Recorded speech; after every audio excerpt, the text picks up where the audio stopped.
also at the Microsoft, reached out to me, and we met up. We had a meeting here in Maroubra, and met up and talked about, I guess, causal science, and it was a really fascinating talk. And James and I have continued to be in contact since. But through that, like, I suggested to James, hey, would you like to give a talk on this? And he's lucky enough agreed to that. So he's going to be presenting on causal inference, specifically causal science, I guess, more specifically. Yeah, and that's I guess the theme for tonight. I'll just quickly say a few things about myself and provide some resources, and then we'll hand over to James. So my name is Paul. If you haven't met me through one of these meetups yet, I run Sydney Machine Learning and DSAi. If you would like to find me, you can find me on Twitter at that address. I usually am tweeting about all things machine learning related, but at the moment there's a few COVID things there. I'm not gonna lie, but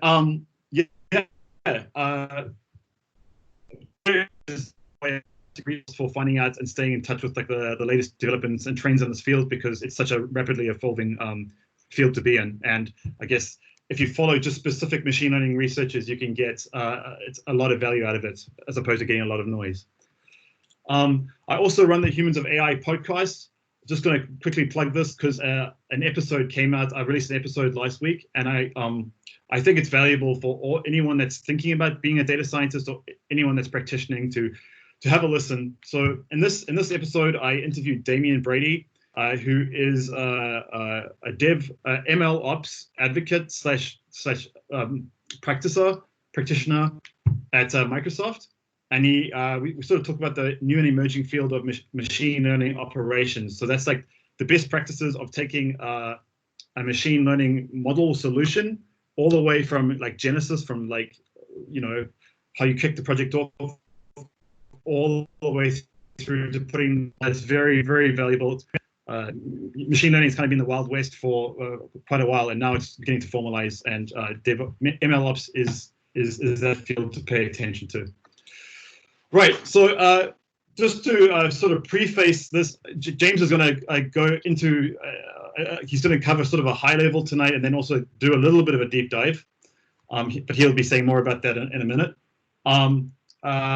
But yeah, just to sort of preface, if anyone's interested in sort of learning more about this after this talk, there's obviously, if you haven't read it already, the Book of Why by Udaya Pearl. I probably should have added that to this list, but it's a really good read. If you haven't read it already, please do. It's probably will change your idea on how to do science. And I'm not kidding. It's kind of that kind of a big deal. But if you want to do some practical examples, here's a couple of things to go through. So first is this excellent lecture, which I just only recently found on YouTube. The link is called Causal Inference in Machine Learning and AI. That's the actual of the lecture, and I'll just move my mouse out of the way, and hopefully you can get that link there.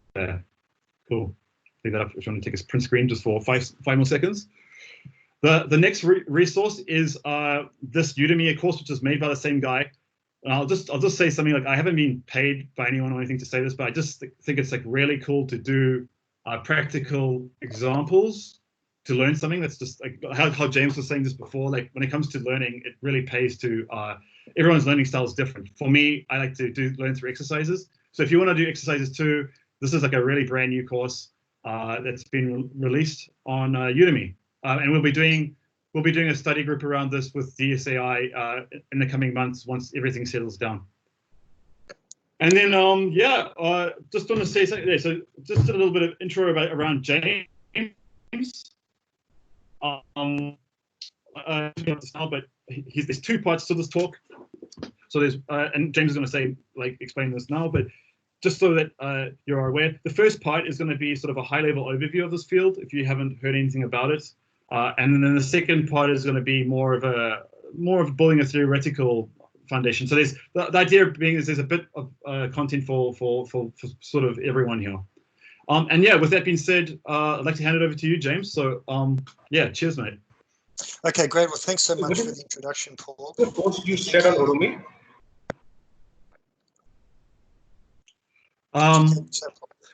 I'll share the links via chat now, but yeah, just handing over to James. Okay, I'll just wait 2 beats. for anyone to ask a question of Paul if they'd like to. And then otherwise we'll kick off with the session proper. So first of all, I'm so pleased that so many people joined the call. And I think that it's exciting for a number of reasons. One of them is I'm very excited to be speaking to so many data scientists. But I know too that all of us aren't only data scientists, we're also people, and we care about the world, we care about what happens in the world. And so we're very much tied together in the sense that we all share the same future, and we'd all like that future to be better. And to me, causal science is the way we make that future better. And so thank you very much for contributing to our joint project of making a better future. So here's our course outline. As Paul mentioned, we're going to be running this in two parts. The first is for a general audience, where what we're doing is we're setting up the reason that we care about the topic. And so our topic is going to be intelligence generally. And some people can see this as a very abstract area of discussion. Today, we're going to make it very concrete, and we're going to show why it's important that we give this our full attention, both personally and professionally. We'll be outlining a number of problems in the domain of intelligence. And having set those up, we're going to use part 2 to then show how something called causal science addresses all of the problems that we introduce in part 1. So that's the overall structure of the talk.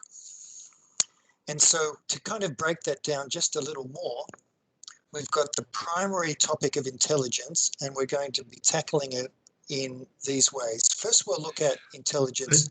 And just a heads up, James, your presentation isn't being shared at the moment. So just if you want to share your screen. Oh, it's not being shared. Okay, let me just get that shared.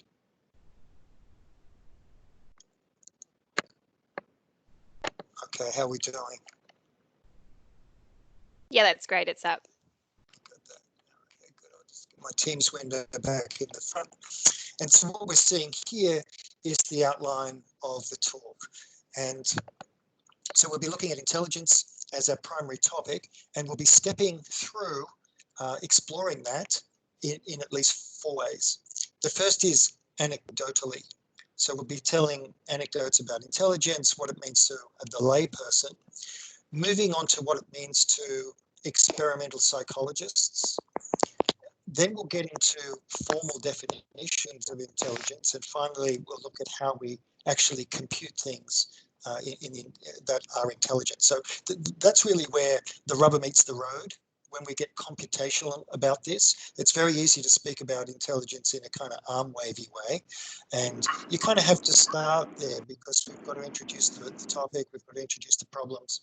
But I want everyone to rest assured that where this is all headed is toward the ability to actually write software that is intelligent, which is an enormously big call.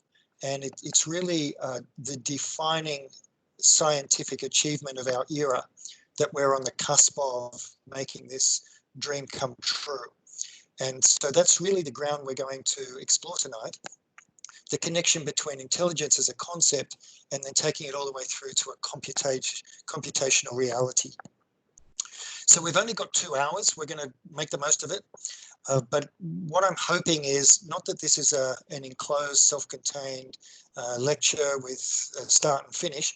I'm hoping it's just the beginning of a longer conversation which starts here on this stream and then continues afterward in a number of forums. So I know that whether that might be email exchanges, or it might be additional meetups or lecture series or tutorials or whatever that form might take. So I think the right place to begin to address this enormously large and hairy topic is to first begin with the question, why is talking about it so hard? Because probably you've never spoken about intelligence in the way we're about to today. And it's worth pausing to reflect why that is.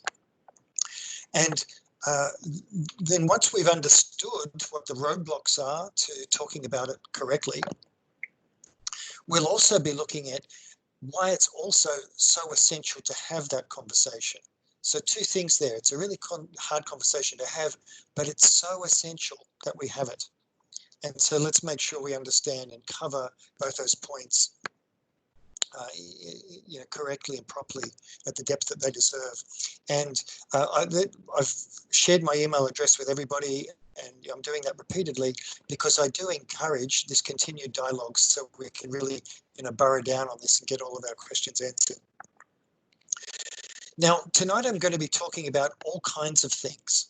You'll be surprised at the range of things we address.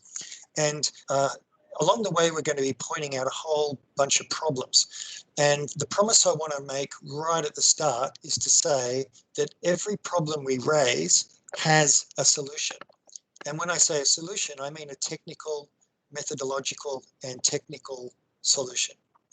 And it's going to take a while to get there, but the promise is that that's waiting at the end of the rainbow if we can just have the patience to learn and the discipline to apply what we've learned. So step number one, the roadblocks. And so here's the first thing. Mostly when people talk about intelligence, they come at it through the lens of psychology. This is historically how intelligence has been thought of, how it's been positioned in the psyche of humanity. And so psychology began in sort of 1800s, and it explored all of those things that we see there on the slide, the axiology, the epistemology, ontology, semiology, and it did it through the tools that were available to psychologists. And when psychology originally began, that primary tool for that was the couch. And so, you'd lie down, the psychologist would chat to you, he would have his method for arriving at all kinds of conclusions about your psychology, one part of which is your intelligence, and then he would perform diagnoses, treatments, prescriptions, and nurse you back to mental health if that's what's needed. Now, the giants of the field are guys like Jung and Freud, and these guys were into the subconscious. And because of that, the idea of intelligence has sort of become a little bit connected with something that I think people call woo. So, W-O-O. So that's a word to refer to things that aren't very precisely defined. And when we have words that aren't very precisely defined, all kinds of charlatans can rush to fill the space and create explanations for phenomena that are frankly unscientific.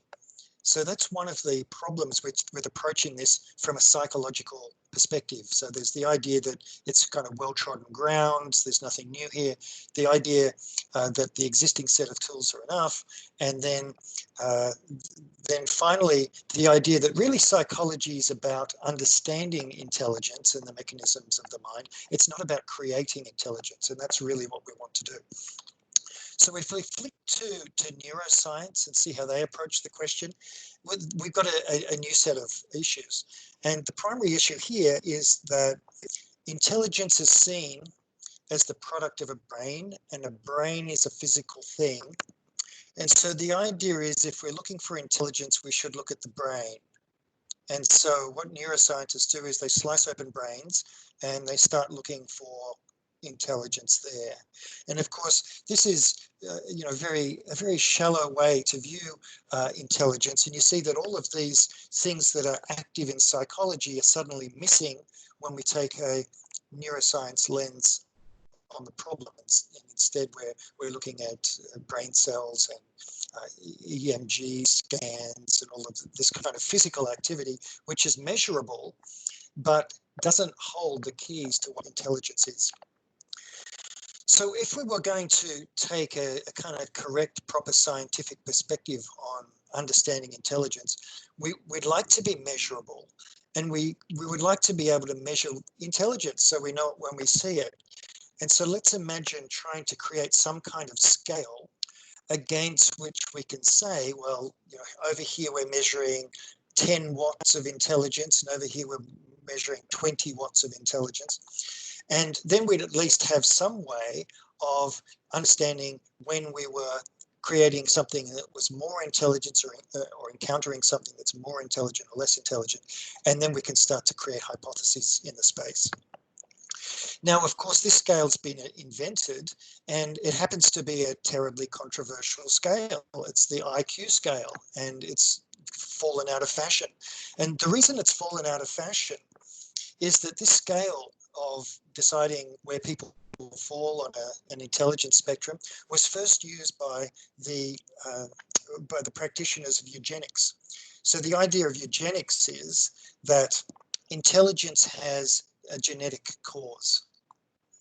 And so Galton was the first guy to sort of run with this idea and take a scientific approach to it. And he became one of history's famous eugenicists. And the problem with that, especially through the lens of today's cultural mores, is that as soon as we use the word genetics, we're using the word race. And so imagine, if you will, overlaying on top of my picture here, the idea that your intelligence is racial. And of course, this is a horrifying idea to anybody who sees that it's very essential that there's no kind of supremacist race. One race isn't ascendant over another race. And so because of this horrified reaction to the idea of measuring the intelligence, and that the intelligence was genetic and therefore racial, and that we were actually going to measure these intelligences against each other, the ethicists jumped in and said, you can't do this. This is off limits. We are not allowed to talk about intelligence in this way. And by the way, because of our ideology, you don't need to measure it because everybody's equally intelligent.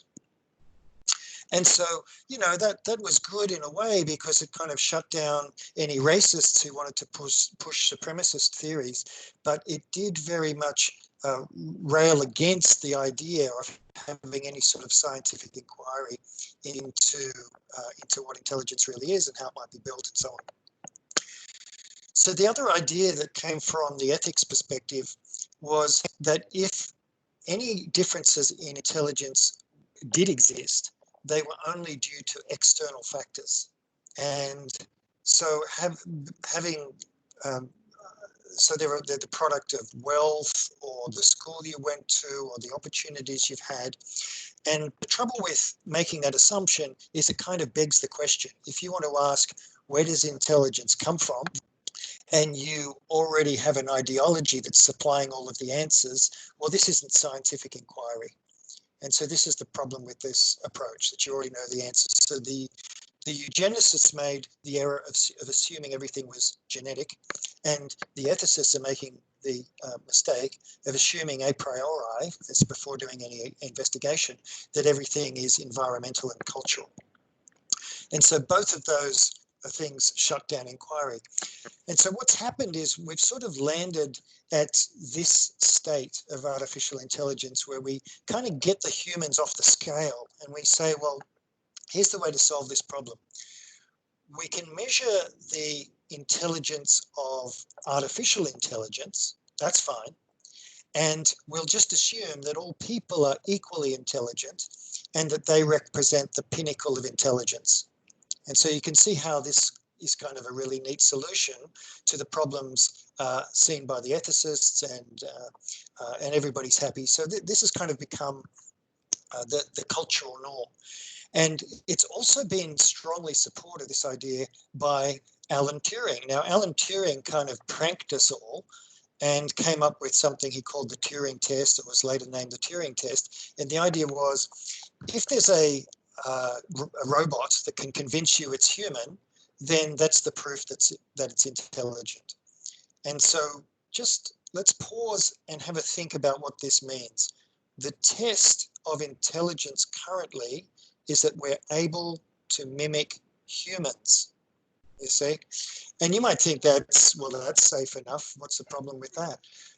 But here's the problem, that we've kind of constructed this social consensus on intelligence and on AI, and it's defined an Overton window. Now, the Overton window, for those who aren't familiar with that term, is it describes the set of things you're allowed to talk about.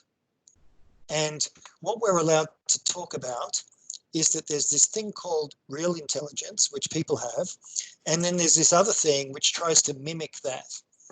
And so because it's mimicking that, it's not real intelligence, it's artificial intelligence.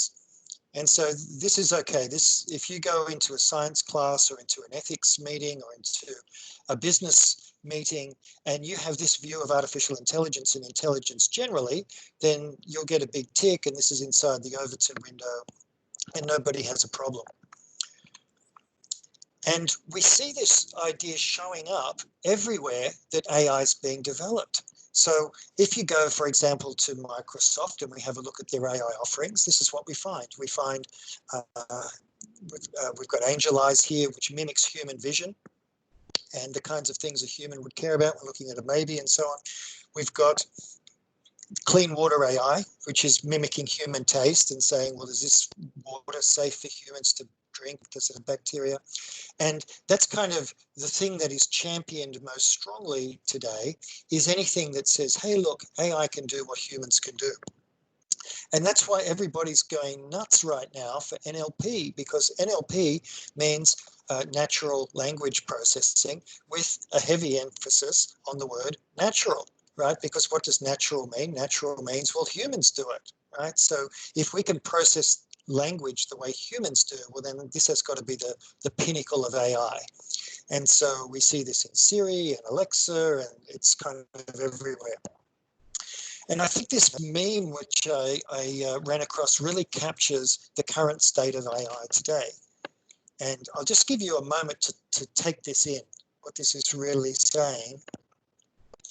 And it's kind of spoofing the idea that we've got this robot, Sophia, and the measure of her quality as an AI robot is how well she can participate as a human, be a human, have a baby like a human, etc. And so I think this is kind of a hilarious takedown of this style of thinking. But what's been left out of this picture that is so important? Something's missing, and the most important thing is missing. And here it is. It's the idea that artificial intelligence can be much more intelligent than people. That's what's missing. This is what's outside the Overton window currently.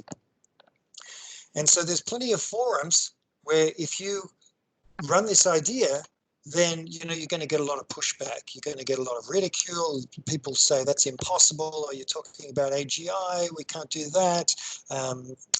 Nobody's smarter than people. But of course, it's very easy to push back on anybody who makes that representation, because really there's nothing left, there's no problems left anymore, whether it's chess or playing computer games or playing Jeopardy. There's really no realm where AI isn't dominant. So my advice would be to let go of the idea that AI is a human-centric thing, and to start thinking about intelligence as something that exists independently of humanity. And I know that's a lot to take on, but unless we do that, we'll never create intelligences that exceed what humans are capable of. And that's really what we'd like to do. And it's kind of curious that we have this perspective on artificial intelligence and humans and so on. Because if we take this sort of sideways into the physical space, we say, well, mankind's a tool-building animal, and we're strong, but when we want to be stronger, well, we use a crane, we use a tractor, we use a forklift. And this is how we build our modern industrial environment, all of our infrastructure and our planes and our rocket ships and our skyscrapers, and we couldn't do that otherwise.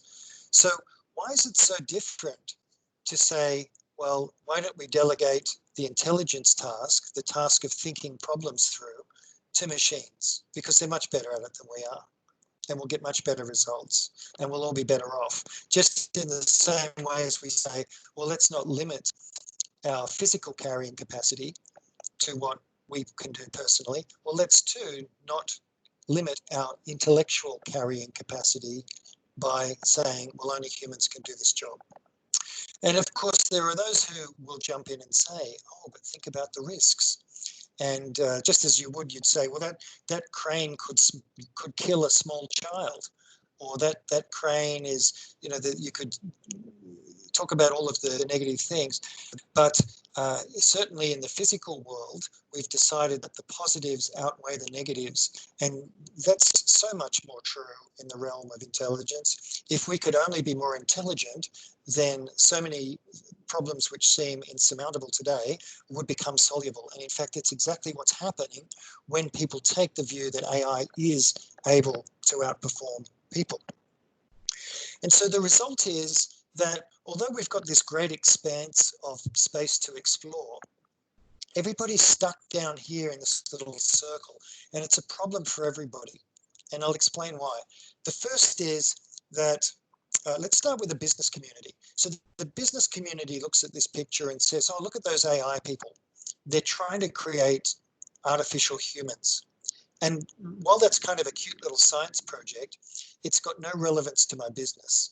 And the reason is that I can already hire humans at $15 an hour. And so if I want human capabilities, I just go and hire one. And this has been true since cavemen first invented the wheel. And so really artificial intelligence, it's kind of cute and everything, but it doesn't change my work, is how a businessman looks at this.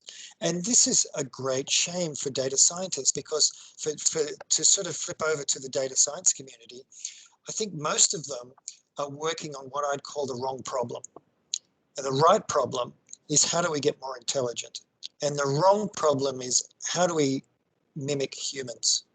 And I think too many of us, some of us have to do that. And I think there's been some enormous advances in machine vision and natural language understanding. There's certainly a place for that, but that's where most of the ground that we have made in artificial intelligence, that's where most of the goals have been kicked. And it's time to go kick them somewhere else.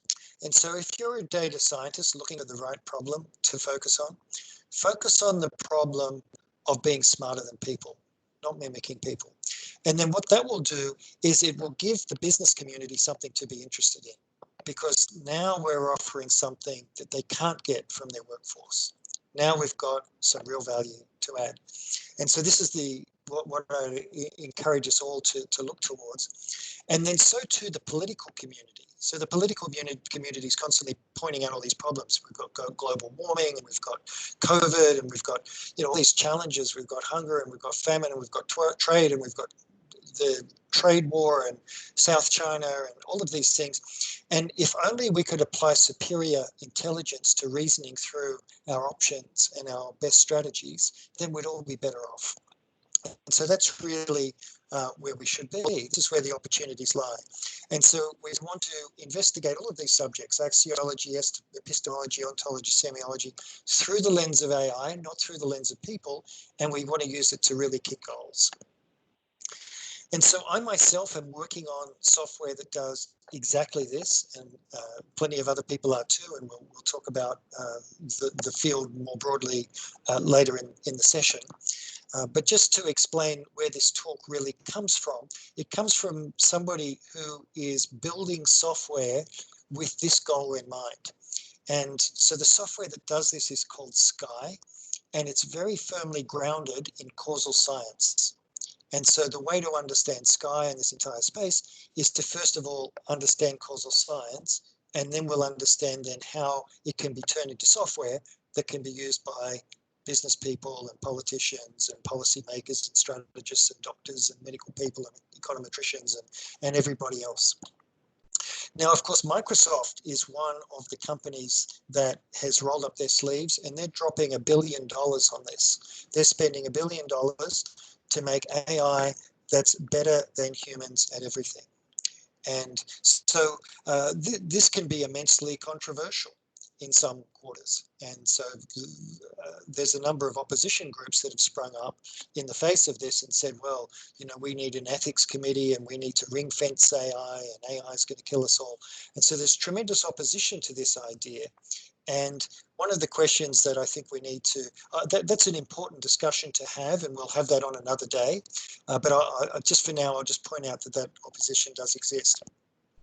But if we want to have a look at what an ideal future looks like, then here's the picture I would paint. I'd say we've got the ability to use causal science to build software like Sky, and then also offerings from Microsoft and other places. And then offer intelligence as a service to the world. And that can then be used by policymakers and green groups and everybody who wants to think through what they should, which strategies they should use to achieve all of their goals. So let's do that. Let's put ourselves in the position of a user of intelligence and say, well, what's it good for? Like, imagine that it was possible to build this, smart machine. Who would use it? What would be the value of creating it? Is this just some kind of vanity experiment for scientists, or is it actually the most important and worthwhile thing we should be spending our time on? And I would argue that it's the latter, of course. So who are the people who would be using this? Well, it's the Australian government, because they claim that evidence-based policy making is very important to them, and they've got a number of very important problems to solve. Right now we're looking at the lockdown problem, then we're going to have the economy restart problem, we're going to have the aging population problem, we've got the housing problem, so many problems. And we'd really like to look at this with intelligence. And let's make sure that that happens. Now, you can read on their website about how it's actually really challenging to do this thing called evidence-based policymaking, and it certainly is.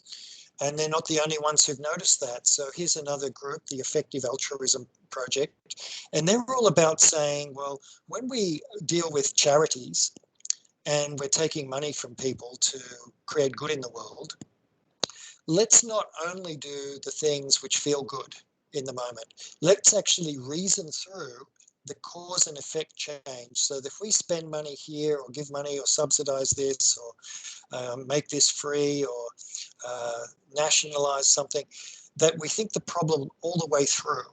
And then we can judge the merit of actions based on their eventual effects, and not on how good they make us feel in the moment. And that's really what the effective altruism movement is all about. So that's something else you might want to check out after the talk.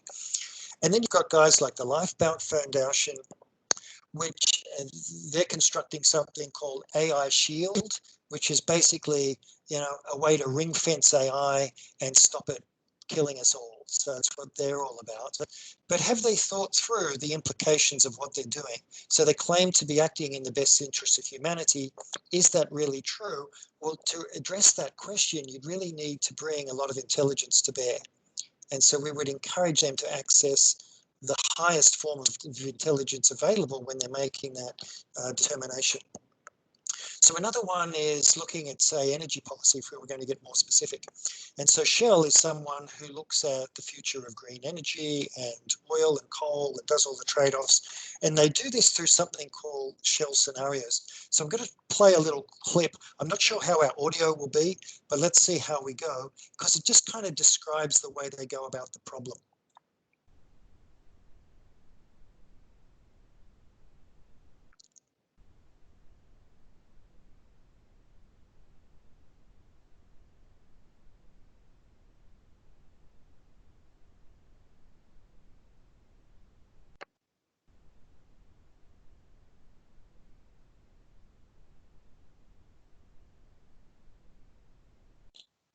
There's no audio at all, James.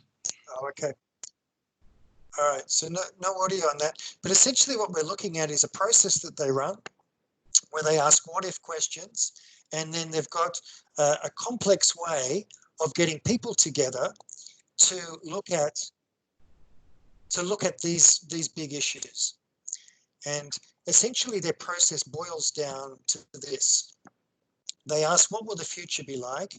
And they involve experts who then talk about the future and then come up with scenarios about what the future would be like, and therefore what are good things to do. And so here's really their model of what good looks like. We get a bunch of people together, and now we've got human collective intelligence, and we go and solve the problems. So let's then examine, in the light of that, if this is a good idea. It's a good idea if the people are reasoning correctly about cause and effect. So meaning if they're presented with some data, are they able to say, oh, I see what's happening here. This causes this, causes this, causes this. And so if I take this action, this will be the effect in the future. If they're doing that correctly, then this is a great model. But if they're not doing it correctly, it's very dangerous because obviously they'll be making the wrong decisions. So why don't we have a look at how people reason about cause and effect? And there are all kinds of scientific experiments that have been done in this realm. This one by John C. Wright. And he does this. He says, let's set up a poker machine. You've got to kind of press buttons on the outside, and you've got to figure out what will cause the machine to pay out. And so let's try this one. Let's select only sets of even numbers like this.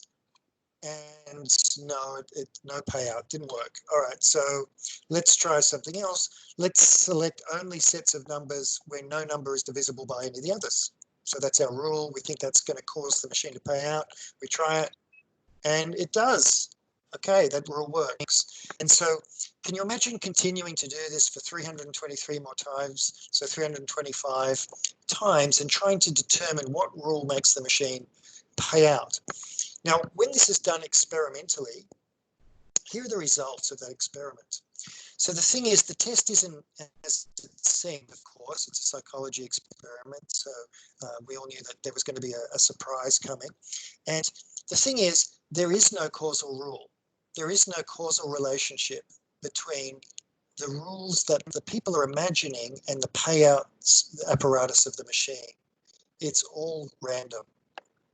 And so what's surprising about that is that when the participants are told this, they don't believe it. And they can't be shaken out of their belief that they have unlocked the true causal pattern of the payout mechanism of this machine. And so that's kind of frightening when we know for sure that causal relationships don't exist, and yet we've got people who have been told this is an experiment and you've been punked, and they're still refusing to believe that that's the case. But maybe appointed industry experts are going to do a better job. So let's think about that. So Bloomberg, they're professionals. Then what they do is they report on stock markets and the things that are driving the stock market. And so here we've got an example. Saddam Hussein's captured by US forces, and so US treasuries move higher. And so they publish a headline, which is US treasuries rise. Hussein capture may not curb terrorism. Okay, so there's a cause and effect there. It's very clear. The only trouble is that soon after they published that, US treasuries moved lower. But no problem for Bloomberg. They just adjusted their headline and they said, well, clearly what's happened is US treasuries have fallen because Hussein's capture boosts the allure of risky assets. So this is new causal reasoning. But what they really should have published is something like this headline, which is US treasuries fluctuate as they always do because Saddam Hussein's capture has nothing what to do with yields whatsoever. But, you know, obviously no one's ever this honest. And Danny Kahneman speaks about this, and he says that when journalists write, very often, and this is true, I'm not picking on our journalists here, but so many groups of professionals ascribe cause and effect where it's non-existent. And they do that because people are so hungry for cause and effect kind of relationships. There's also kind of the politics to take into account. So this is the famous conformity test, the Asch conformity test. And in this one, people are pulled into a room and they said, okay, we've got this line on the left. Which line on the right is most similar? And so I can see by eye here that line C is similar, but would you think it would be possible to convince people to answer incorrectly? Well, it turns out it's surprisingly easy. And the way they do it is they put actors in the room. They ask the actors the question first. They say, which line is most like the one on the left? And the actors all say line A, line A, line A, line A. And then you ask the experiment subject, and these are the surprising results.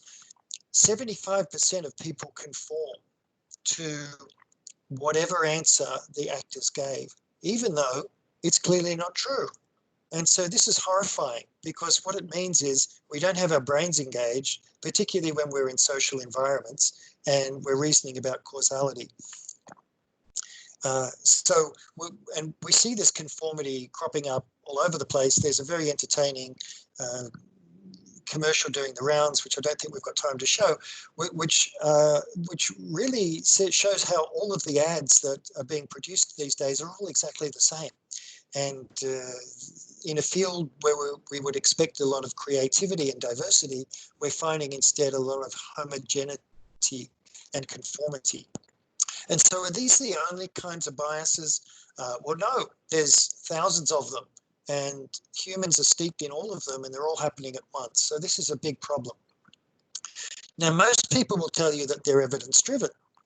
And so, okay, let's try and take that seriously. And but one of the immediate problems we run into is that most data available to people is just simply fake. And so here we've got Ellen Powell, former CEO of Reddit, and so she's an insider. She knows what's going on the inside. And she's admitting publicly here in a tweet that the numbers are fake, the metrics are fake, the content's fake, the people are fake. And so anyone trying to get a picture of the world by looking at things that are published is going to be sorely misled, unfortunately. And so one of the kind of great examples of this is to show video of this, which is a Chinese click farm. So in this Chinese click farm, we've got physical iPhones that are strapped to walls, and they're all downloading apps, and they're liking things on Facebook, and they're doing things. And people can pay to be liked, and they can pay to have their articles read, and they can pay to have their apps downloaded. And of course, none of it is real, but it makes the metrics seem really good. Now, a lot of people will tell you, hey, I'm wise to this. I'm wise to this. I know the internet's all fake, but that's okay because I rely on credible sources. And so I said, okay, tell me about your credible sources.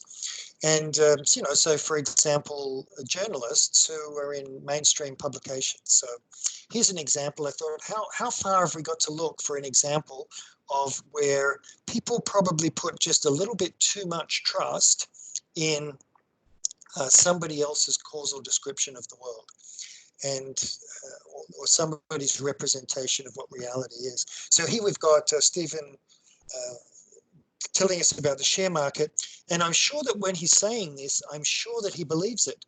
Share markets are ignoring the economic devastation the pandemic is wreaking. And so, we can sort of find this repeated closer to home. Now, this particular journalist is quoting somebody else, and I'm sure when he's saying that Australia's share market has staged a full recovery, I'm sure he believes it because he trusts his credible source. Now, the credible source is named here as UBS. And so I'm sure that the spokesperson at UBS also relied on credible sources and so on. But it doesn't take much digging to sort of go straight to data and question this. Has Australia's share market staged a full recovery? I mean, this graph would suggest not.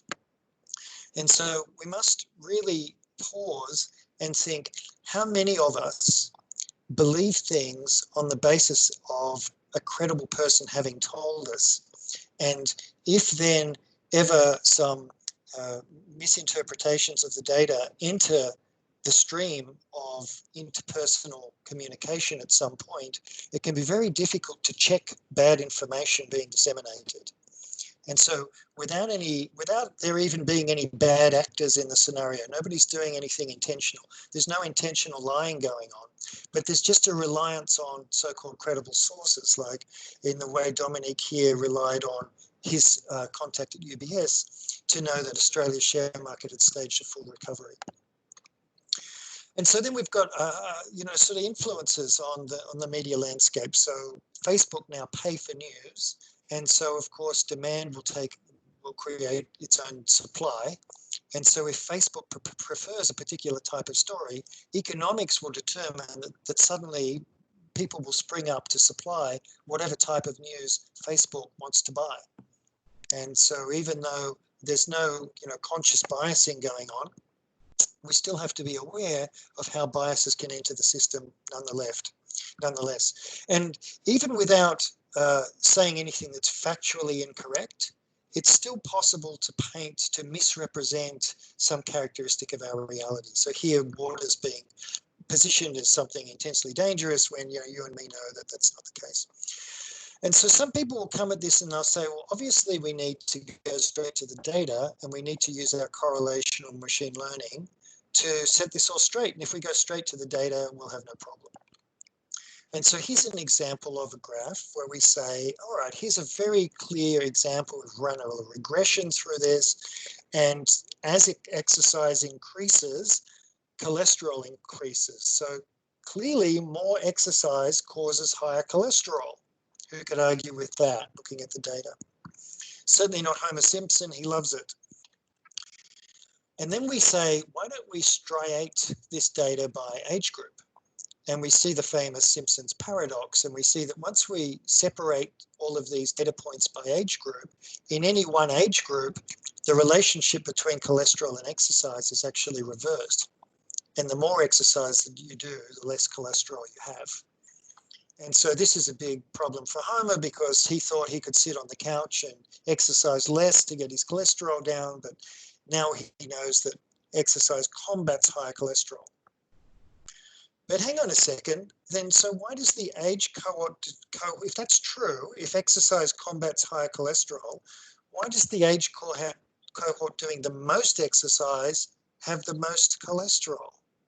It doesn't answer that. So we thought we had an answer, but actually we've just fallen foul again, and we've seen that this is an oxymoronic thinking.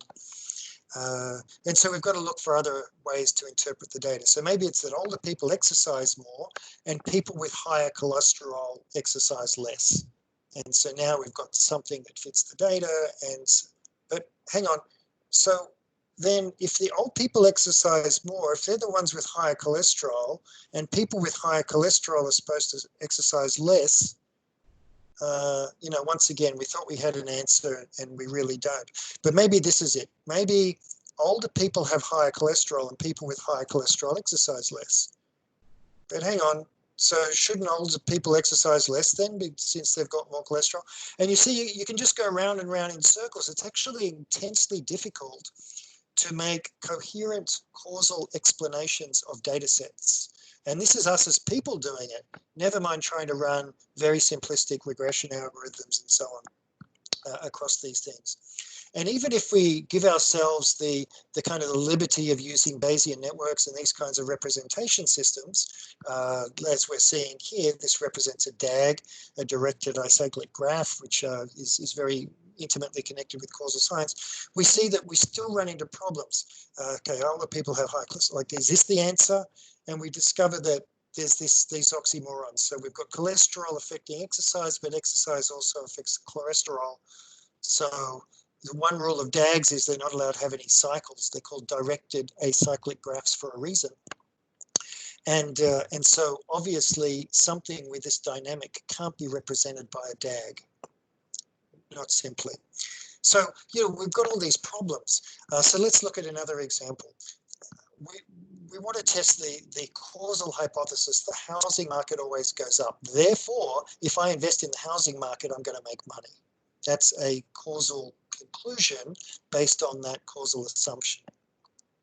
And so here's our data set, and you and I can eyeball this and we know the answer immediately.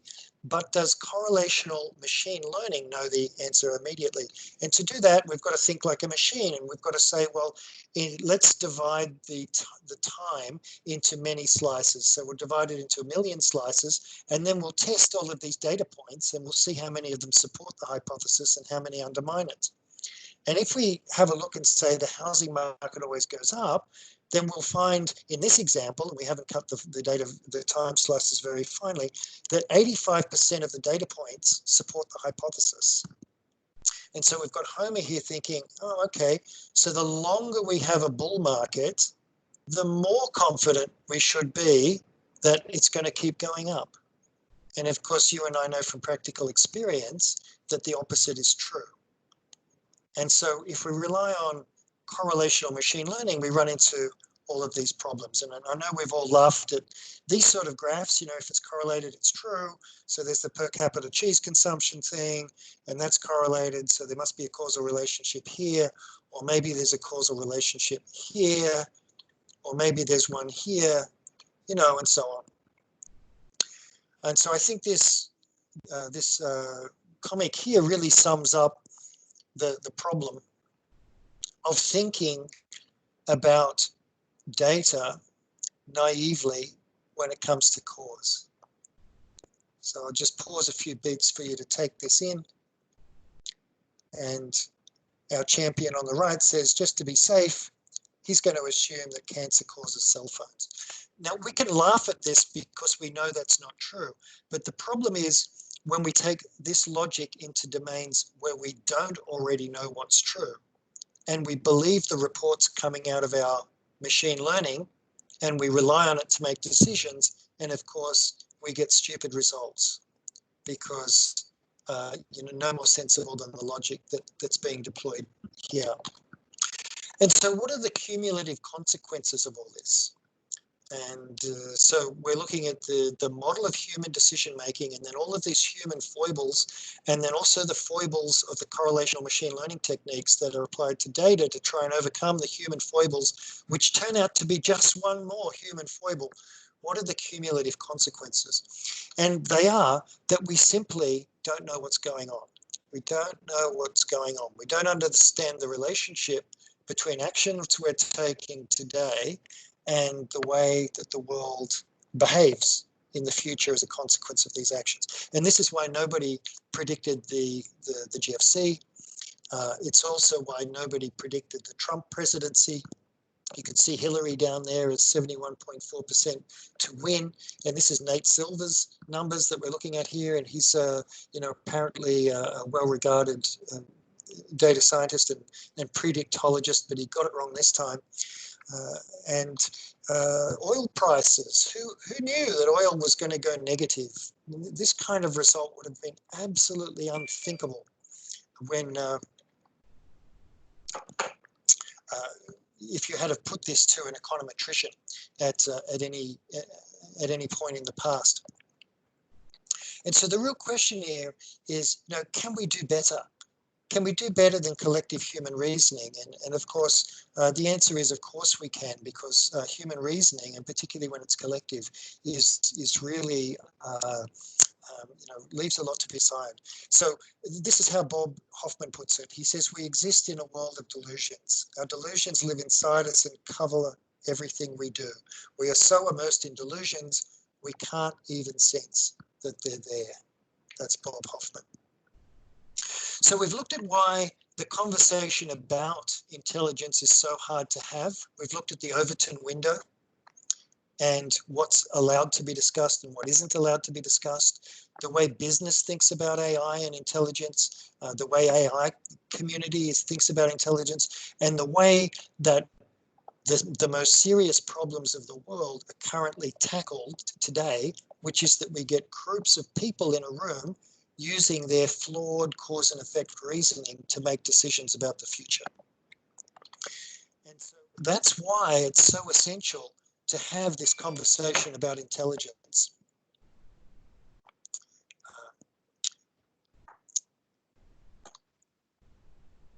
And wouldn't we, of course, prefer to be the grand exception to the rule that people think incorrectly about cause and effect? Imagine if we could be the ones who think correctly about cause and effect and therefore are able to solve all of the so important problems that face humanity, that face us in business, that face us in politics, that face us in medicine, that face us in our personal lives. And so that's how I would introduce the problem. So we understand why the problems are so difficult, complex and challenging, yet so important to solve. We now have a slightly clearer picture on what intelligence is, what it isn't, what we'd like it to be, and the state of intelligence today, which is, you know, frankly, could use some improvement. And so I say, this is the setup to now introduce a discussion for what people want to say about intelligence, about the most important problems, and about AI's role in that. Now, of course, we've painted a lot of problems here in the second part we're going to look at the solutions to all of these problems through the lens of causal science. So I'll just pause there and hand back to Nadia and Paul so that they can corral some Q&A from the audience. Yeah, guys, if there's anyone that wants to talk, I guess, how would you like to do it, James? Would you prefer if the questions were asked in the chat, or would you prefer it if someone just asked it outright? Well, so far we've had a fairly quiet audience. Mm-hmm. And so I think that let's just go with the voice, because I don't think they're going to be overwhelmed. Agreed. This is my feeling. And I think so let's start there. And please, cool. I just encourage anyone to understand that these ideas are being put up for debate, and so don't be afraid to challenge them. And just one final thing is, like, how much time do we have for this mini Q&A before we move on to the next section? Just to let people know there's going to be another section after this for everyone listening at the moment. Yeah, so I think we can run about 5 or 10 minutes, and then go into the next section. And then we'll go into the next section. Yeah. And just for anyone that's joined us recently, the next section we're going to be diving into more of the theory. Is that correct, James? Yeah, that's right. So the next, I'll show you the intro slide for part 2. Mm-hmm. So you guys can all see that, presumably, which is rising to the challenge. So we've just painted the target, and now we're going to talk about how we overcome all these obstacles. That's part 2. So for part 1, is it free? Is there anything, James? Is there anything you can kind of say as a primer to get people talking? I'm sure there's someone out there that must have a question for James about his presentation. Yeah. Well, so I can maybe kick them off, because whenever I speak about these topics, the questions I get are very predictable. And so the first one is AGI is an illusion. It doesn't exist. The singularity would kill us all. This is the usual line of questioning at this point. Another one is, what are the ethics of this situation? And I'm on an AI ethics committee, and it's very important that we control this technology. We can't let this run untraveled over our policy-making processes. That's the kind of stuff that I'm used to hearing. So if people want to... Can I jump in? I've unmuted myself. So I think, yep, great presentation. And there was quite a lot of psychology in there, which is good for the human condition. And we know marketing and etc. have used that that model and employ a lot of psychologists to actually sell to people and their psychology. And you've given us a lot of examples about the psychology of what people will believe. So my question is, how do you then technically, develop AI to work that stuff out?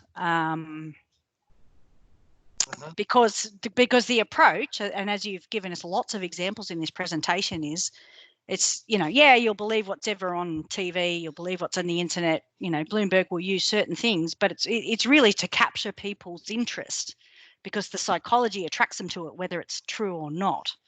And my interest is, so how technically do you develop AI then or through the causal learning or whatever, to work, how do you implement that, rather than, as you said, you got the scientific model for what, psychologists have studied for many years, and you used Jung and all that sort of stuff. And I'm quite interested in Indian philosophy and yoga type of things, which is, like a psychology workbook from an Eastern perspective, which doesn't use that doesn't use the scientific model. So how should AI in the future be created or developed or configured or whatever, and I'm not a developer, to to accurately reflect that psychological condition of humans who are actually going to be using it to solve real world problems. Well, so there's kind of two parts to the question. And the first one is, how do we understand people? How do we know what they're going to believe? How they reason? When will they believe the news? When won't they believe the news? How do they do their fact checking? When do they do it? All that stuff.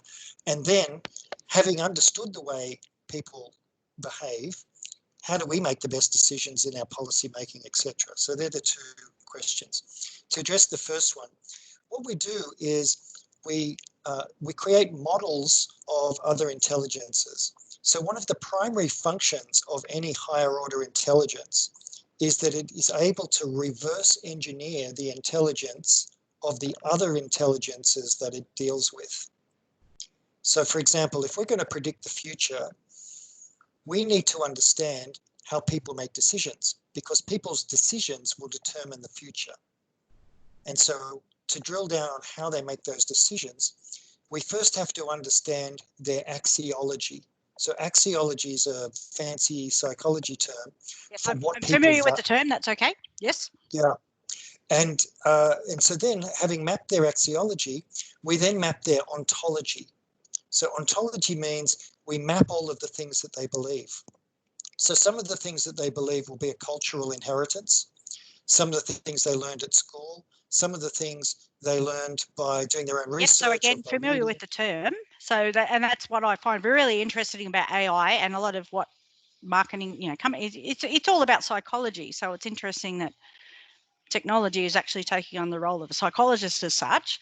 So I'm familiar with all of those terms, and what I'm interested in. So it seems like the approach in AI in the past has been, okay, and that's the consultants are psychologists. They're not developers. The psychologists give the goal, and then the developers go for it. So what I'm interested in learning is, okay, so if the approach so far has been backwards, how does this new way of machine learning and causal inference work in this new model that you're proposing? Yeah, so there's several things to look at. So we saw the list earlier. There's axiology, ontology, semiology, epistemology, morphology, and strategy. There's a long list of things to understand. But if we cut it down to the essentials, the essential ones are axiology, which you already understand, ontology, which is how we represent our knowledge, and then the missing piece here is epistemology. Now, epistemology is the most important part of intelligence, because it tells us that in any given situation, when we should discard our current ontology and replace it with a superior ontology. And by superior, we mean one that represents the real world better. And having represented the real world better, it's now possible for us to construct strategies which better achieve our axiology. And so what causal science is, it is the science of epistemology. And so we'll be looking more in stage 2 about the technical details of what goes on inside that epistemological process. But I think conceptually, just think of epistemology as learning.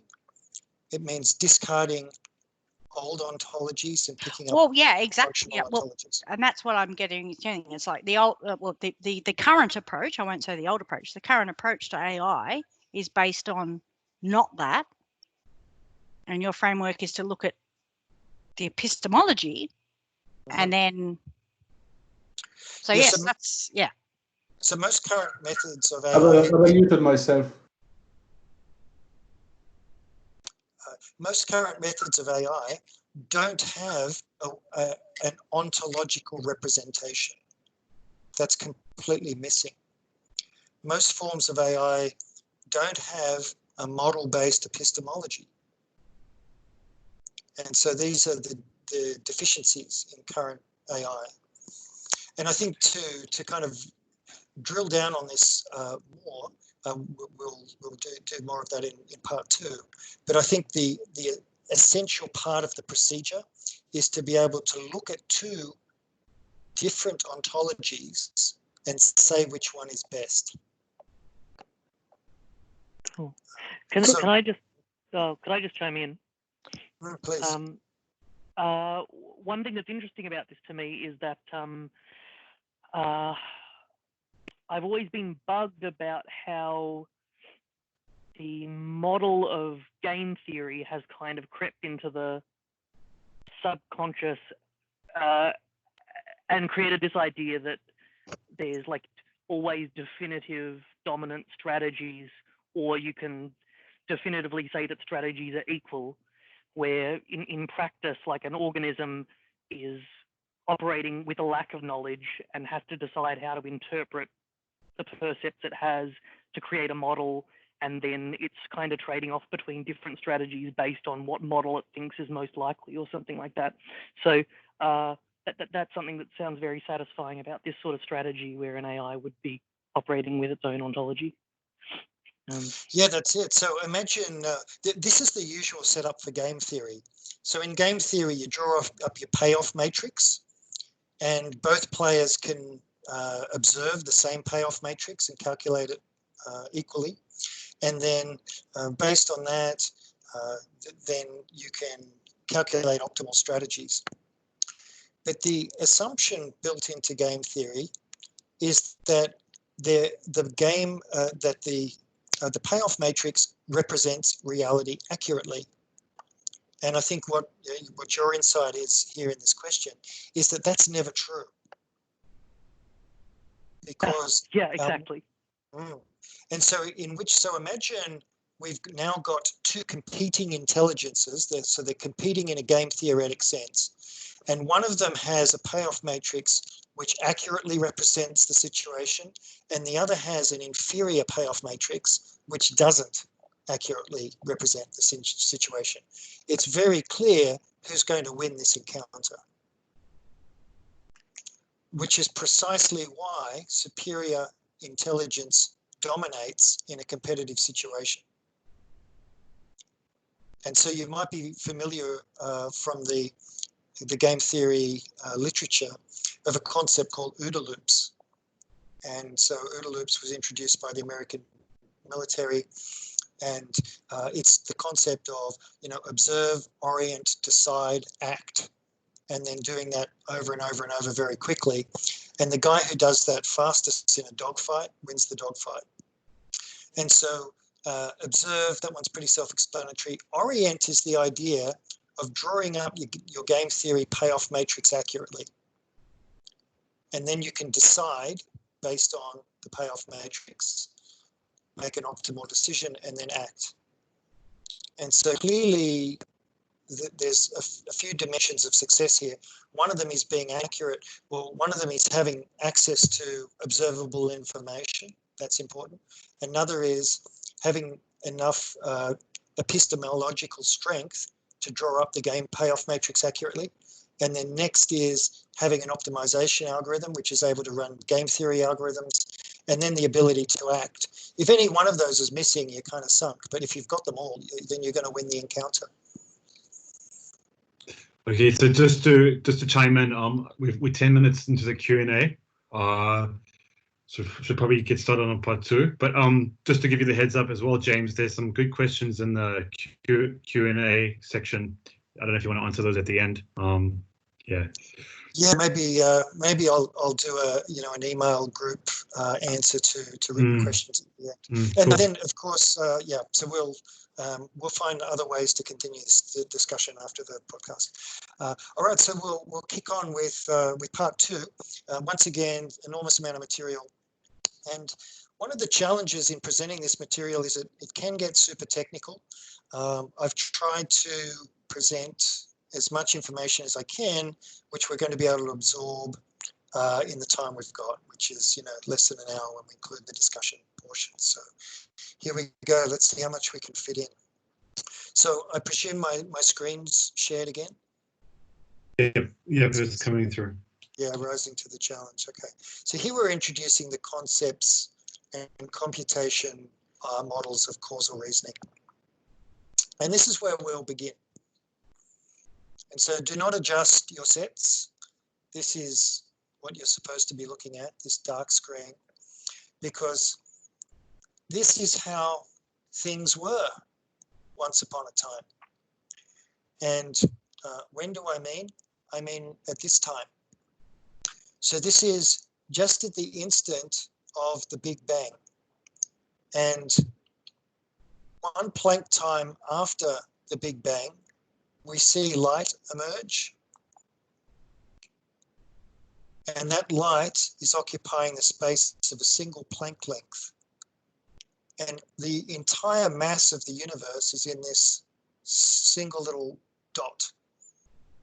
And it's incredibly dense and it's incredibly explosive. And everything that you and I have ever known is about to be created, or has been created in this instant. And so the universe explodes into existence in this way. And we can measure the time period, and astrophysicists do measure these time periods, and quantum physicists describe all of this. And they can see the universe unfolding. Now, one of the things that you might notice right away is that the universe didn't arise into existence in a uniform way. The universe is lumpy. And so how do we explain that? And this was a problem that stumped physicists for a long time, because in theory, all particles, or whatever word you want to use to describe mass, or in fact mass doesn't actually exist, there's only force that exists. Well, in fact, not even forces exist, there's only fields that exist, and so on. That's a very deep rabbit hole. But whatever it is that exists should be uniformly spread according to the laws of physics that we know. Now, all of this changed when quantum field theory was investigated, hypothesized, as an answer to the question of why is the universe lumpy.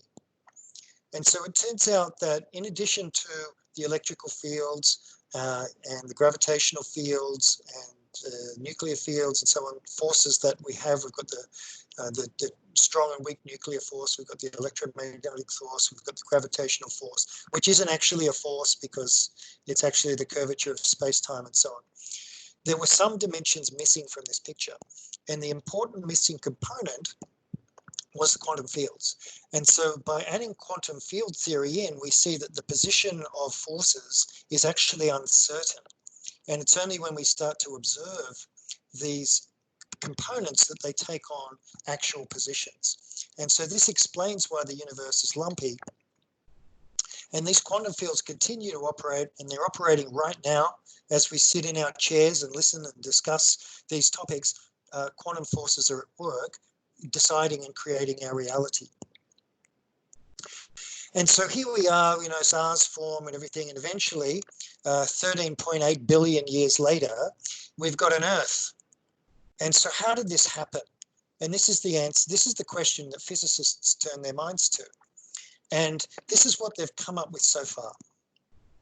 So this is a mathematical equation that describes how we got from the Big Bang to where we are today. Now notice that there's nothing in there about psychology, about free will, and about a lot of the things that we take for granted when we look at strategy or decision making and so on. All that's being described here are the elemental forces. In fact, there's three elemental forces in this equation.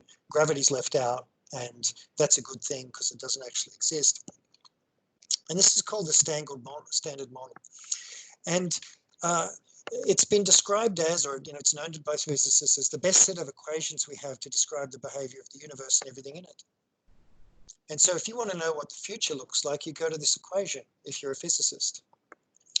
And so it hasn't always been this way. The standard model didn't exist. So before Einstein, before Dirac and his equations, before quantum physics, we had special relativity. And so we've got Einstein's equation for general relativity there, and he has a set of equations that describe reality. Now, these don't agree with the Dirac equations, and they don't agree with the standard model.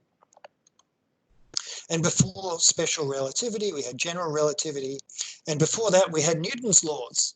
And boy, don't they look simple when we go back to them now, after all of this time, after we've seen where physics has gone in the interim.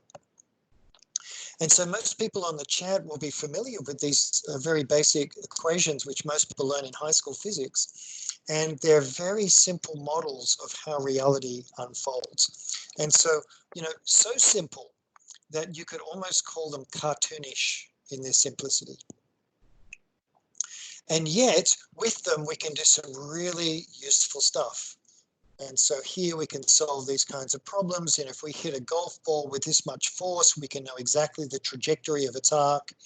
And so let's introduce a new term here, the etiological trajectory.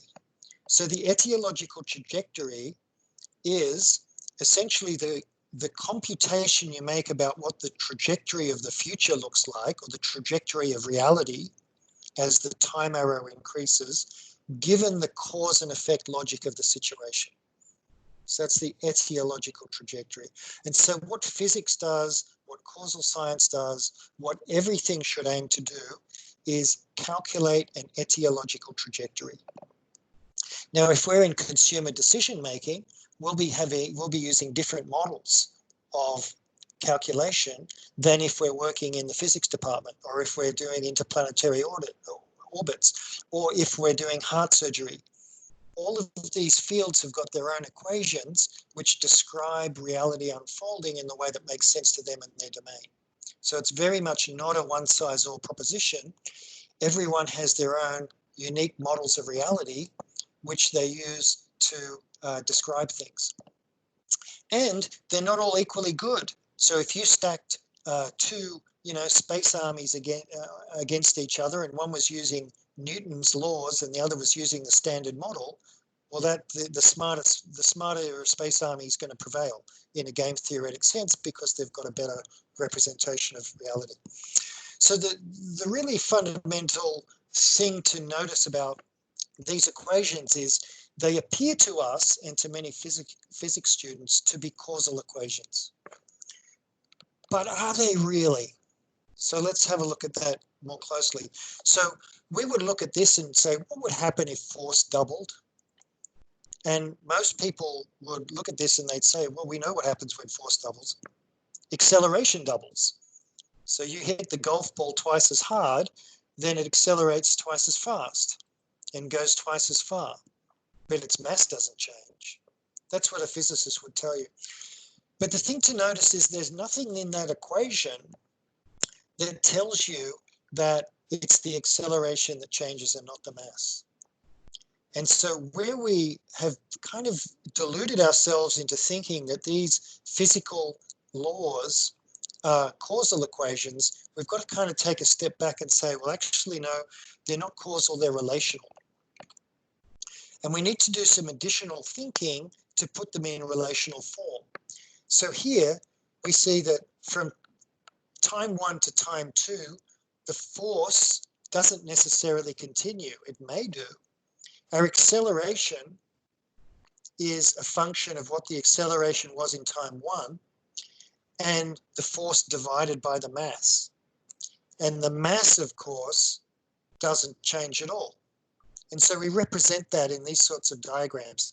So we're drawing arrows between variables. And so what we're doing is we're moving from the idea of using physics equations to represent reality to learning how to cast these as causal equations. And when we're casting causal equations, what we do is we connect variables which affect other variables in future time periods. So here we've got the Big Bang, and time 0, time 1, time 2, time 3, and this goes off into infinity for 13.8 billion years. And what we find is that the same causal laws play out in every instant. And we know now, because of our study of Planck time, that instant by instant, the world doesn't unfold in a continuous way, it does it in a quantum way. So we're actually stepping which gives support to the idea that we're all actually living in a simulation. And that's a whole interesting discussion, which we won't pick up now. But there's certainly a lot of support for that idea in physics. And so what it means is, if we've got a start time at time X, which could be yesterday or today, and then we have got access to the mathematics that describe quantum reality and quantum uncertainty and the way it operates on our physical variables, then we're able to then calculate the likely state of the world in time Y. So that's how that works. So that's, in essence, what causal science is figuring out a model of the world so we can use it to adjust the time component in these equations to calculate the future state of the universe. And we do this in the face of quantum uncertainty, and obviously deeper dive to see what that's all about. But all of that is handled in a very elegant way. And I think this here is probably the most famous example of the way we can build a very, very simple causal model which has dramatically powerful properties. And so for those of you who haven't seen a diagram like this before, I'll briefly sketch what it means. So we're interested in our path outside our house, and we want to know why or why not it might be slippery. And we know it gets slippery if it gets wet. And so we see that if it's wet, we've got a causal arrow that makes this slippery. Well, how might it get wet? Well, one way the path could get wet is it might rain. Rain makes the path wet. If the path is wet, that causes it to be slippery. But there's other ways it might get wet. What if somebody turned the sprinkler on? That's another way it could get wet. And then we've got the season. And so if we're in, let's imagine we've got two seasons, wet season and dry season. You see it's more likely to rain if we're in the wet season. And then we see this strange arrow here that goes from the season to the sprinkler. How might we explain that? Because surely the sprinkler is an inanimate object, and surely the seasons aren't connected to our sprinkler. And the way we explain it is that the people who set the timer on the sprinkler or who decide when to run the sprinkler know that they've got to run the sprinkler in the dry season, because it's a waste of water to run it in the wet season. And so that's the reason this model contains an arrow from season down to sprinkler, even though in a more elaborate model, we would say that the sprinkler is controlled by the groundskeeper. And then we'd say, well, what controls him, and so on. And we'd go back and back and back. But just using this simple model, let's see what we can wring out of it. So let's imagine we observe that our path is slippery. And we also observe that the season is dry. Now, here's the question. What's the likelihood that it rained? And we say, well, it's not so likely that it rained because the season's dry. It's more likely, therefore, that the reason the path is slippery is because the sprinkler was on. And that's why the path got wet, and therefore it's slippery. And so notice here what we've done is we have used this very, very simple model of reality in the same way we'd use Newton's laws as a model of reality to make observations of our current state and to reason about things that we can't see. In this case, whether or not the sprinkler's on. And then, using our causal knowledge, we know, without observing these variables, that it's more likely that the sprinkler's on than that it rained. And so this is an incredibly powerful thing. And most machine learning models, anything that's not a causal inference model, does not have this power. But it gets better. It gets better because what happens if we observe that the sprinkler is off? So we observe it's dry season, we observe that the path is slippery, we also observe that the sprinkler is off. Now, what does that do to our belief about the probability that it rained? And the answer is, our belief in the probability that it rained goes up. And we say, well, this is very curious because the rain doesn't listen to our sprinkler.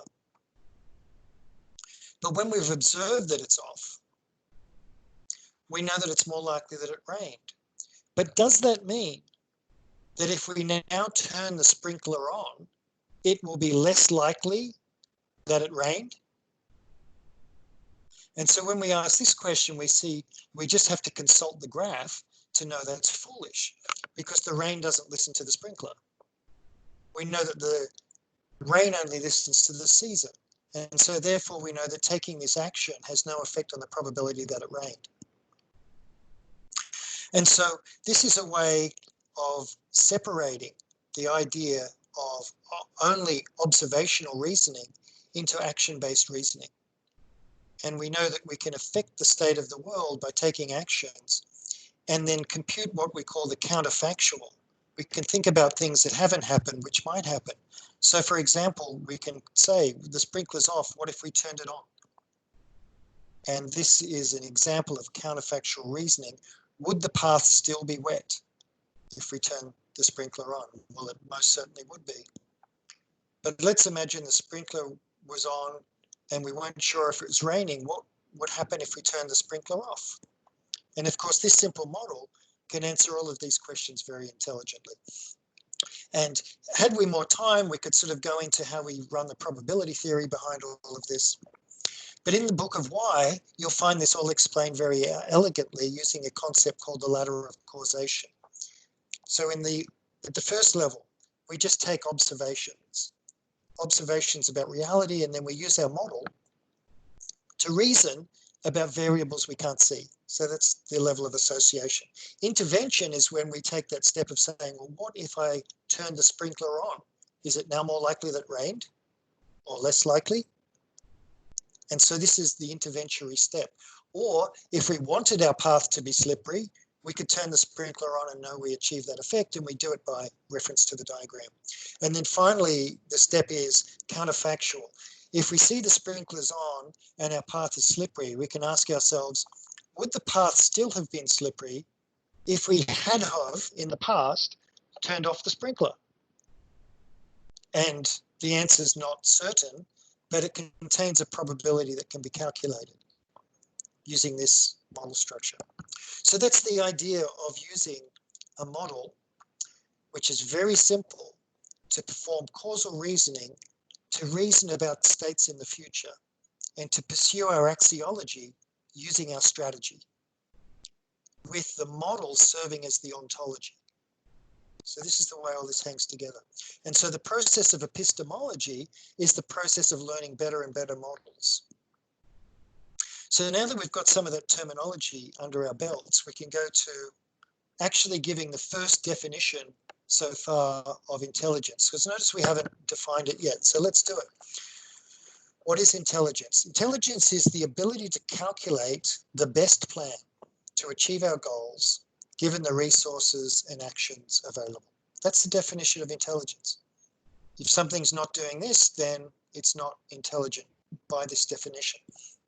And so how do we measure the strength of intelligence? Well, intelligence increases, or we say it increases, when we can achieve goals which are more and more ambitious. So that is, our axiology becomes more and more ambitious, while our resources and range of action, that is our powers, the actions like turning the sprinkler on and off, while our range of those becomes less and less. And while we are challenged more and more by the forces of complexity, change, uncertainty, misinformation, volatility, and opposition. So that's when all that game theory stuff comes in. Have I got a better ontology than you? Because then I'll win the game. And so all very complex stuff. What's the value? Well, the obvious value of all this is intelligence allows us to achieve goals which are more and more ambitious, while our resources and range of action become less and less, and while we're challenged more and more by the forces of complexity, change, uncertainty, volatility, and opposition.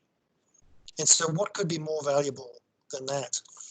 And so here's a term that is being bandied about very often in management consulting circles. Everybody's learning now about the Vuca world. So the Vuca world, and I discovered this, I had a chuckle to myself when I saw this template. This is supposed to help you do management consulting or business strategy or something. And it's a template where they point out to you that the world is volatile, uncertain, complex, and ambiguous. And it's up to you to fill in all the boxes using your own intelligence. And so this is quite hilarious because what we'd really like is some help from another intelligence to fill these boxes out for us, and ideally fill them out in a way that's smarter than we could ourselves. And it really offers us no help at all to say, well, you've got to fill these boxes in by yourself. It's like, okay, thanks for nothing. And so let's do an example of intelligence. Let's employ our intelligence. So once again, a very well-known example. But this time we're going to introduce some challenge from the environment. And we're also going to limit our resources so that we're representing a Vuca situation. And so this is actually a real story from the Second World War. And the situation was that armor is very heavy, so you can't put it all over your plane. And in any case, steel is in short supply. But we want to protect our bombers because too many of them are being shot down. But aren't we fortunate? We've got some data scientists, and data scientists are here to do some statistical reasoning about where the armor should go on the planes. And it's very obvious where the armor should go. It should go where the bullets are hitting. Because if we put the armor where the bullets are hitting, then it's going to stop the bullets and the plane stays up. So goes the logic. And those of you who know this story will already be 3 steps ahead of me and know that the decision they took was to put the armor plating everywhere where the bullet holes were not. So these areas here, in the middle of the wing, and near the cockpit and on the engines, that are not struck by bullets in the data collection samples, are exactly the places they put the armor. And why did they do that? And a moment's thought will tell you why. Because when they looked at all the bombers returning to base with these bullet holes in them, they realized that these are the bombers that made it home. And all the bombers that were hit in the other places crash landed, didn't make it home, didn't find their way into the data set. And so what we're looking here at is an example of survivorship bias. And so we know that the ones that didn't make it home are the ones that were hit in the petrol tanks, or the ones where the pilots were killed, or the ones that took the engine out. But if it just took a bit of the tail off, or the wingtip, or this central carry area, or the gunner, then the plane could make it back. So let's relate this to causal science. So the way to solve this problem is you must have an ontological model of reality that's sophisticated enough to understand what's going on. And when I say understand, represents all of the actors that make this data pattern that we see in the wings of the plane. And so we've got to at least model the holes in the plane. But more than that, we want to model the planes and the holes and enemies and this concept of a target, because a naive AI might say, well, the way to make sure your bombers come back is fly them out into the Atlantic. Don't fly over Germany. Don't go anywhere near the target and they'll be safe. So, of course, that's not what bombers are for. And so we need to represent this so that doesn't come back as an answer to how do we protect our bombers. And so you see we've got to build out quite a complex model of reality that includes planes, holes, enemies, targets, air resistance, searchlights, the whole gamut, before we know where to put our armor, before we know whether to send our bombers out in the daytime when they can see the target, or the nighttime where they can't see the target, but they also can't be seen by the anti-aircraft gunners. And so this whole thing increases in complexity. So imagine there was a way to represent every possible ontology. So this is kind of, we're getting into mind-blowing territory. Imagine if there was a way mathematically to represent every possible ontology. And then on top of that, not only are we identifying every possible thing that might exist in the world, but we're also able to posit every possible causal relation between all of these things. And then we were able to reason, according to the data we have, about which model of reality is more likely to be true using the evidence. And so this sprinkler system here is one model of reality. It would fit somewhere on this grid. And so this is precisely the way we proceed when we do work in causal science, is we build models. But we've got to have a way of automatically generating models, because otherwise there's too many to build. And so we also need very efficient representations, so we can represent competing models, and if necessary, hundreds of competing models. And then we need a way to keep track of many, many, many elements in the environment. And so this all points to a very complex thing that we need to build.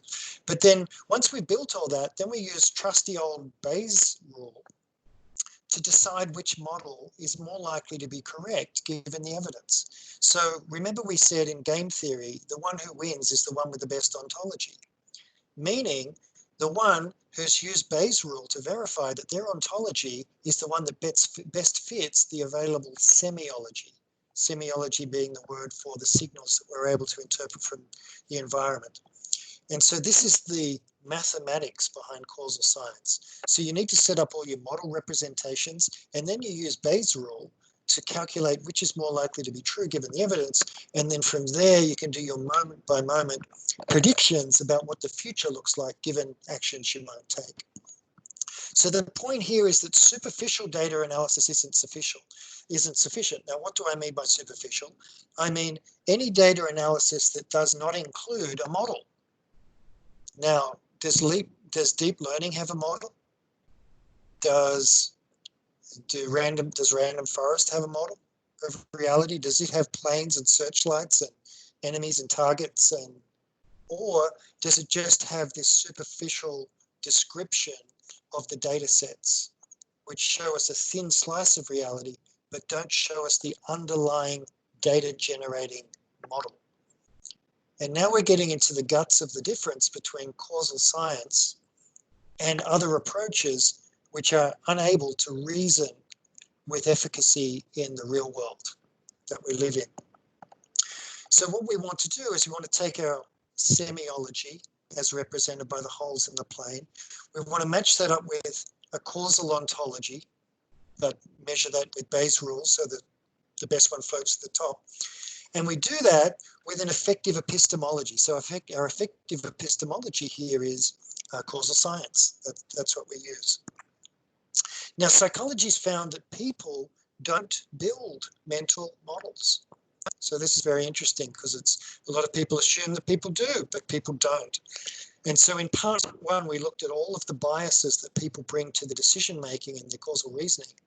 And this is the information we need to understand why that occurs. It occurs because people don't have models of reality in their head. They've only got biases in their head. That's all they've got. They've got inherited motivations, they've got biological drives, they've got all of those things that we read about in motivation theory. We've got Pavlov's dog and all those kinds of responses, and humans have those too. And so because they're not using an accurate model of reality, they are unable to reason causally and therefore unable to reason about strategy that takes us into the future, particularly in areas that involve complexity and uncertainty and all of those Vuca principles.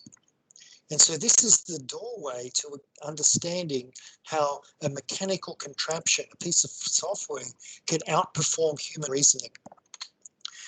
And it can do that by creating a model of reality that looks something like this. So here we might have a look at the effects of drought on suicide. Now, there's no person that can contain this model in their head and do all of the calculations that say, well, what if we lifted employment by this much or dropped it by that much? What's the effect? If drought were to increase by this much or reduce by that much, what would be the effect? And it's those kinds of calculations that humans are very, very poor at doing. And so they bring all their heuristics and their simplifying biases to the table. And these are inevitably wrong. And this is the problem with human reasoning. And the reason why it's so easy for causal science to outperform it. So where's all this stuff being used? It's so good. So the place to take this, of course, is medicine. And so in 2000, nobody had ever heard of it, even though this stuff's been around since the 80s. But by 2015, we're starting to see mention of causal science in the journals of epidemiology. And what we find is there's actually exponential growth of the numbers of mentions of causal science in the epidemiological journals. And so by the time we're hitting 2017, we're getting quotes like this: problems which were previously almost intractable can now be solved relatively easily. So who's this quote coming from? This is coming from medical specialists. This is coming from peer-reviewed medical journals. And so we can trust that we can have confidence that the best specialists with the best and most highly developed ontologies have got to tip their hat to causal science at what it can achieve where their own specialization has struggled for years. And so it's for this reason that you see causal inference winning the prizes it's won. So it's won the Turing Prize, it's won the Dixon Prize. And it's notable that technologies like deep learning have never had these kinds of accolades. But of course, causal science famously has. And so here's a quote for Judea Pearl that sort of points the way into the future.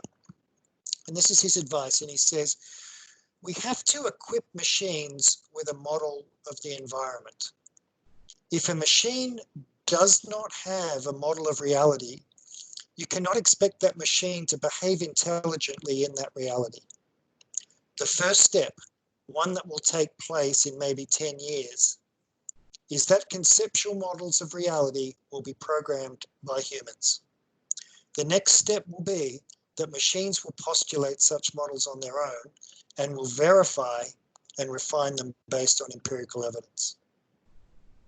Now, you know the good news about this quote is that it was said 10 years ago. So bang, we're here and we're doing it.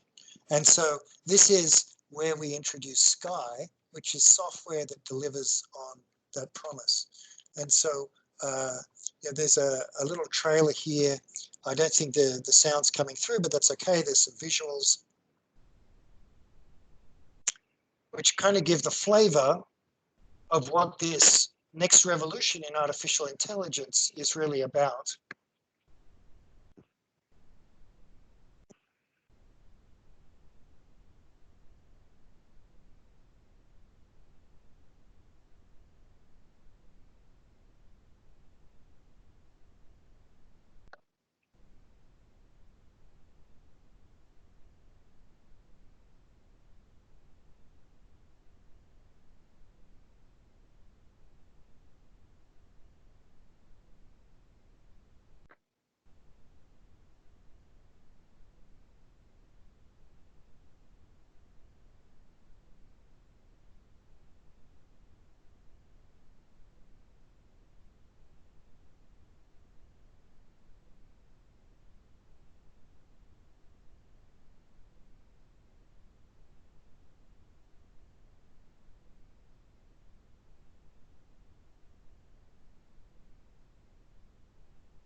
So that's the promo piece for this technology. And it's a shame you didn't hear the dramatic background music, but it was all very exciting. But let's have a look at really what's under the hood here. Like what are we dealing with? And what Sky really is, it facilitates intelligent reasoning when faced with problems involving uncertainty. So that's really what it's for. And so this is the use to which causal science is put.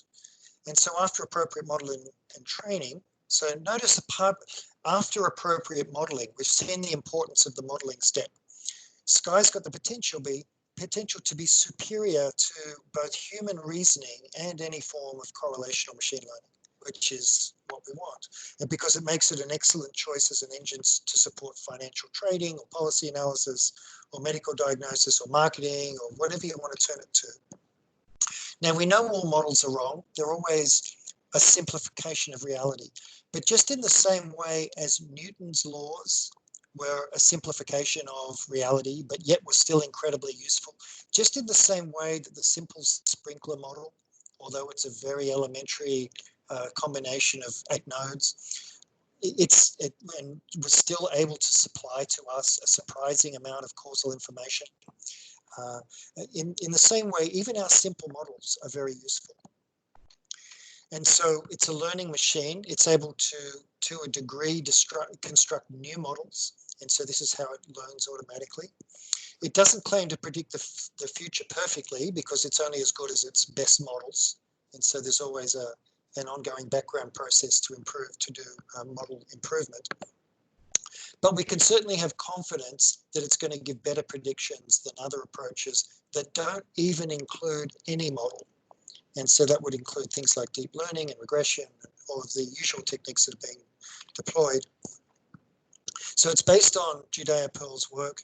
It has been, elements of the technology have been licensed by some large players. One of them is NEC, and you might know them as the manufacturer of the world's fastest supercomputers. And they're also entering the quantum realm.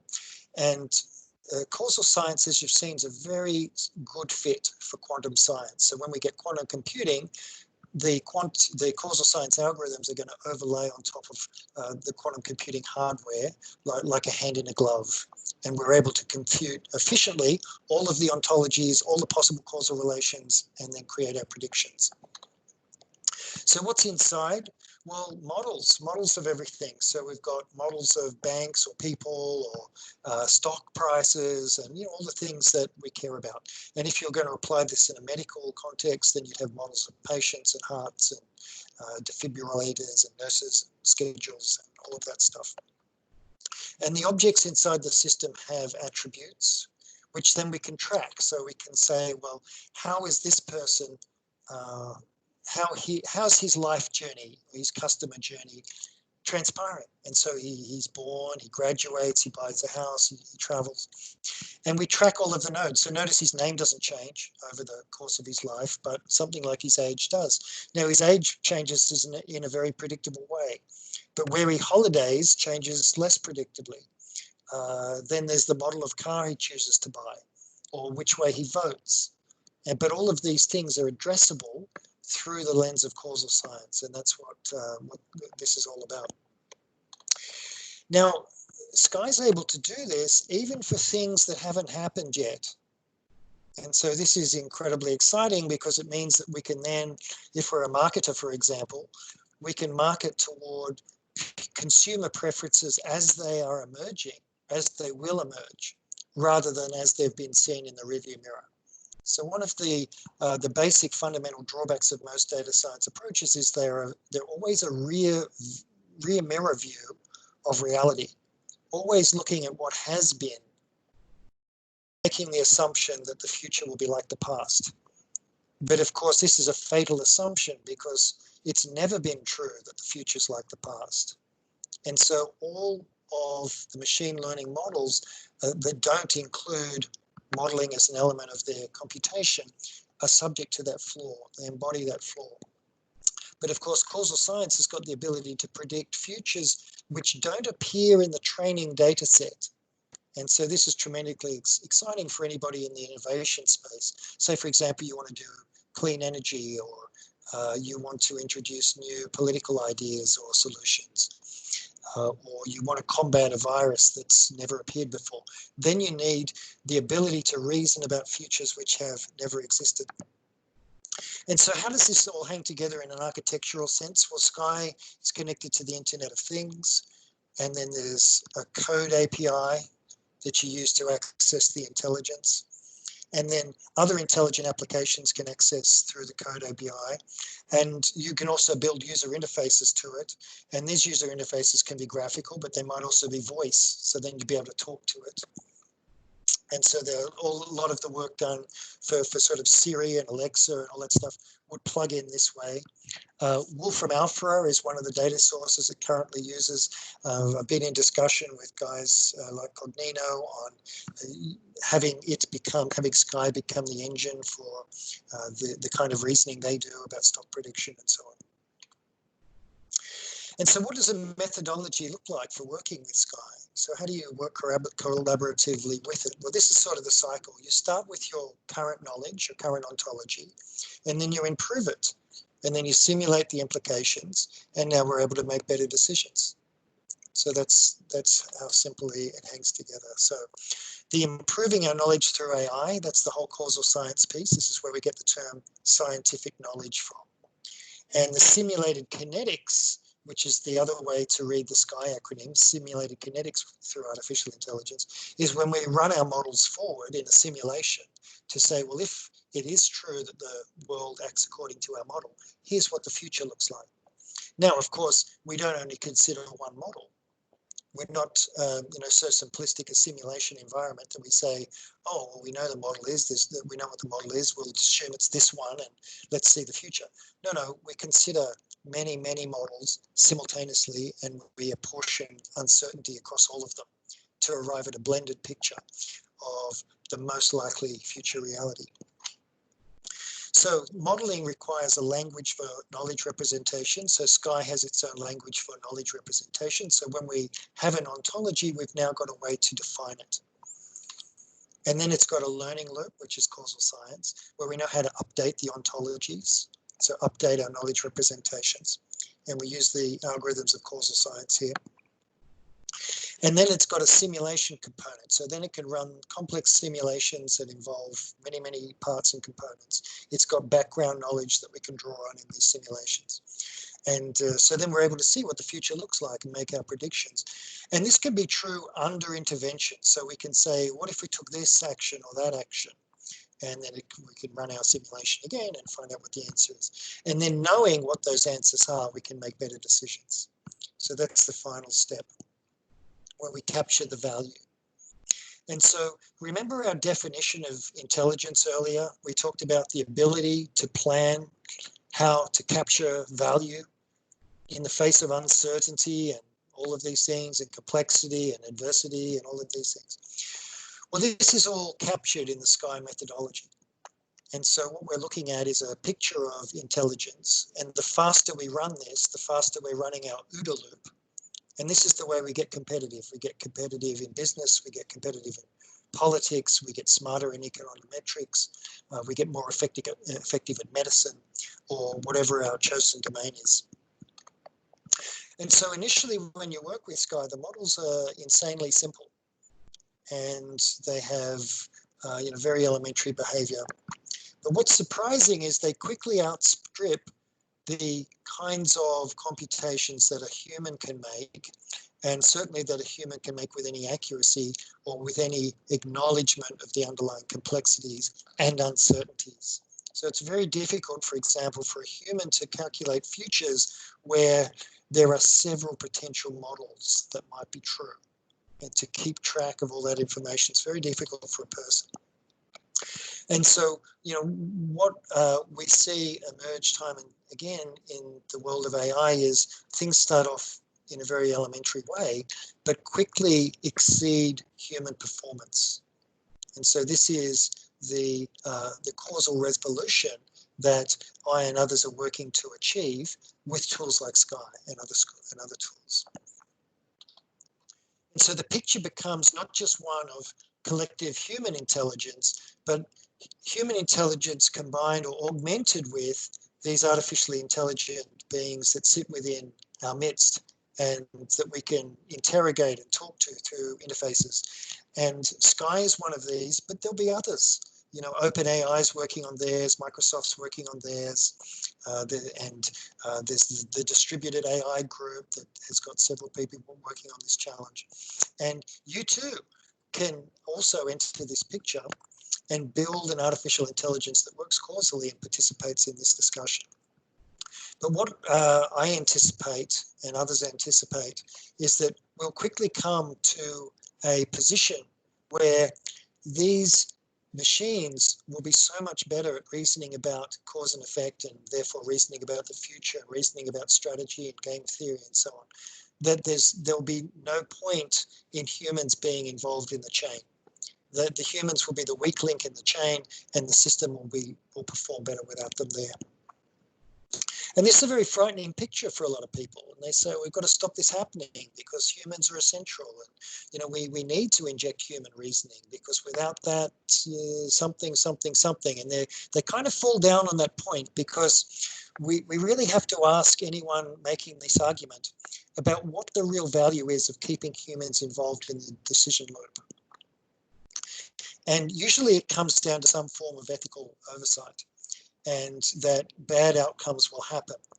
And then the question becomes, well, who is the judge? Who is the better judge of what the outcome will be of any action? And would we use the weakest link in the chain to decide what is ethical, if our ethics are all about taking the best ethical action, where best is defined by the actual outcome? And what we'll find is that actually it's the AI that's in a much better position than the people to behave ethically if what we care about is outcomes. And so this is a very important point. Obviously, a longer discussion. We don't have time to get into the ethics of AI today because we're trying to do a more technical thing. But what is envisaged is that this will be the relationship between people and machines. We're going to have AI learning, improving the models, and it will be the people who come along to this machine with their own axiology, their own value system. So the AI doesn't tell them what to value. It just tells them what to do to get what they value.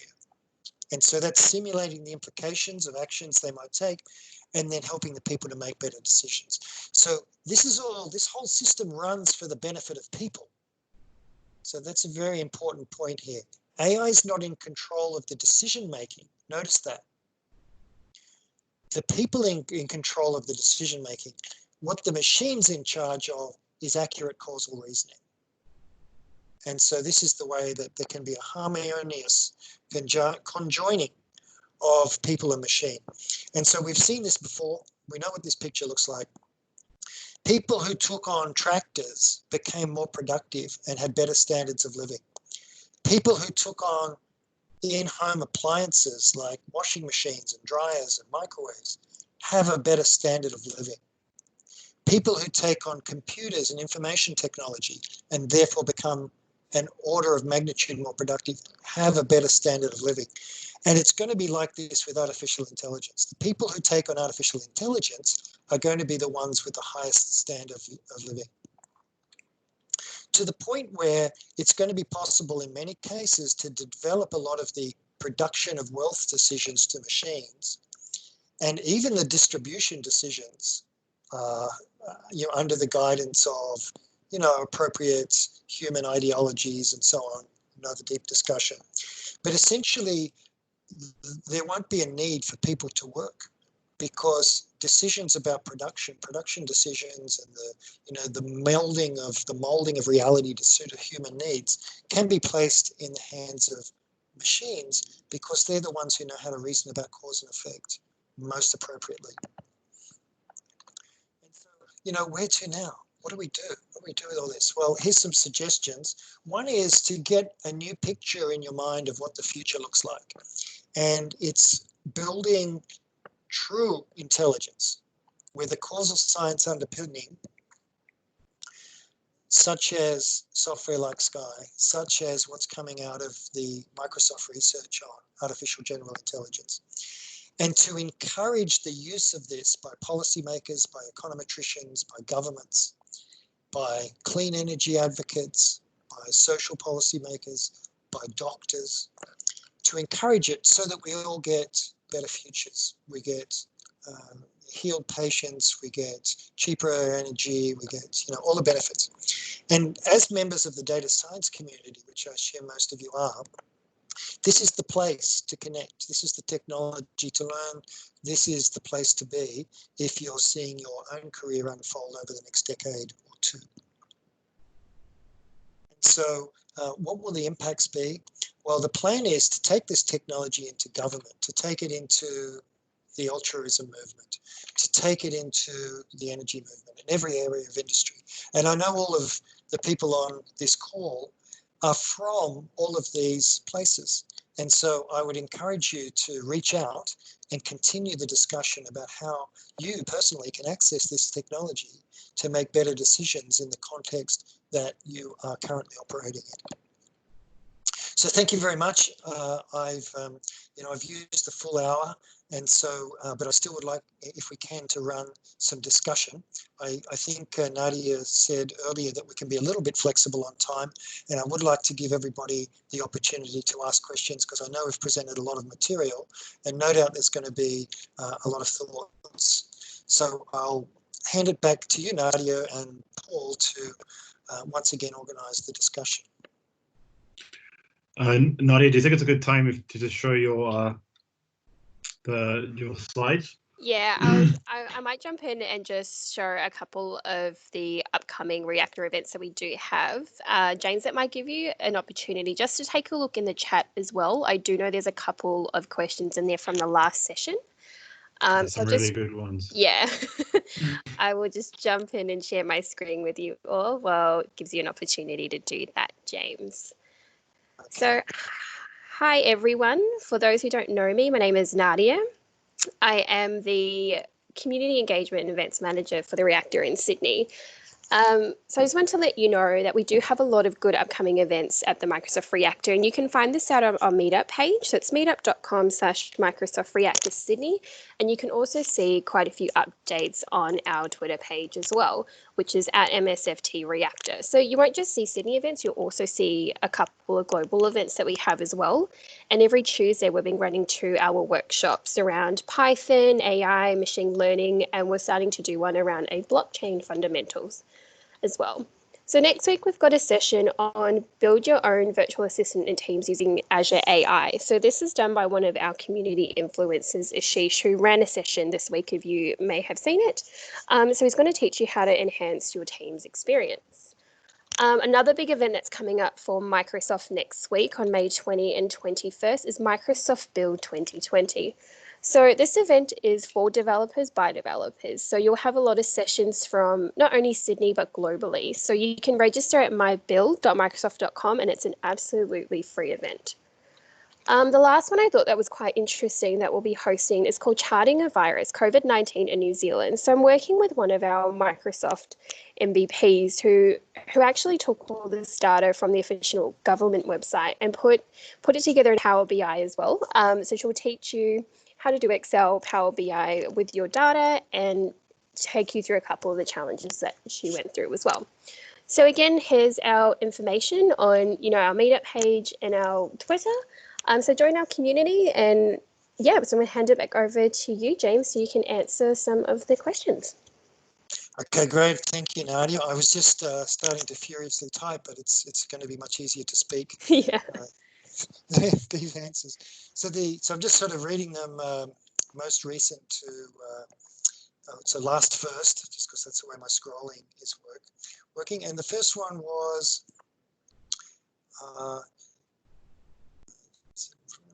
find that again.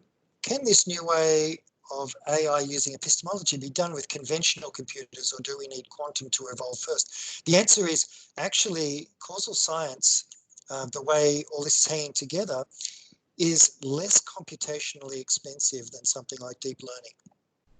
And so I know that there's a big push on right now to press graphical GPUs into the service of deep learning kits, and we're trying to optimize TensorFlow, and we're trying to build supercomputers that can run deep learning faster. And I know that deep learning training times are horrendously big. This is not the picture at all in causal science.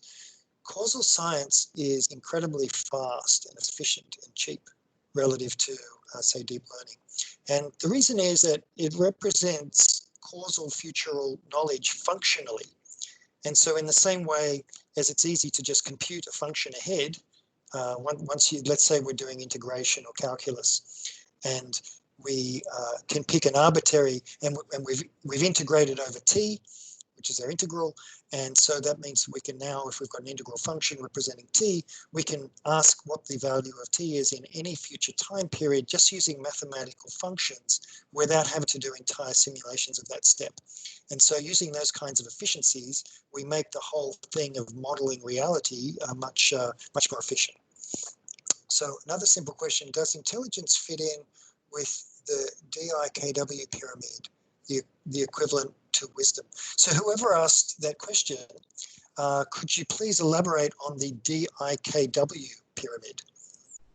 Yeah, that's data, information, knowledge, wisdom.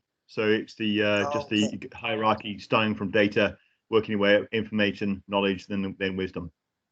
Oh, okay. All right, sure. So that's just a way of classifying information, or, if we're looking at something, how useful is it? And we set this hierarchy up. So here's the way I would say this maps to the causal science world.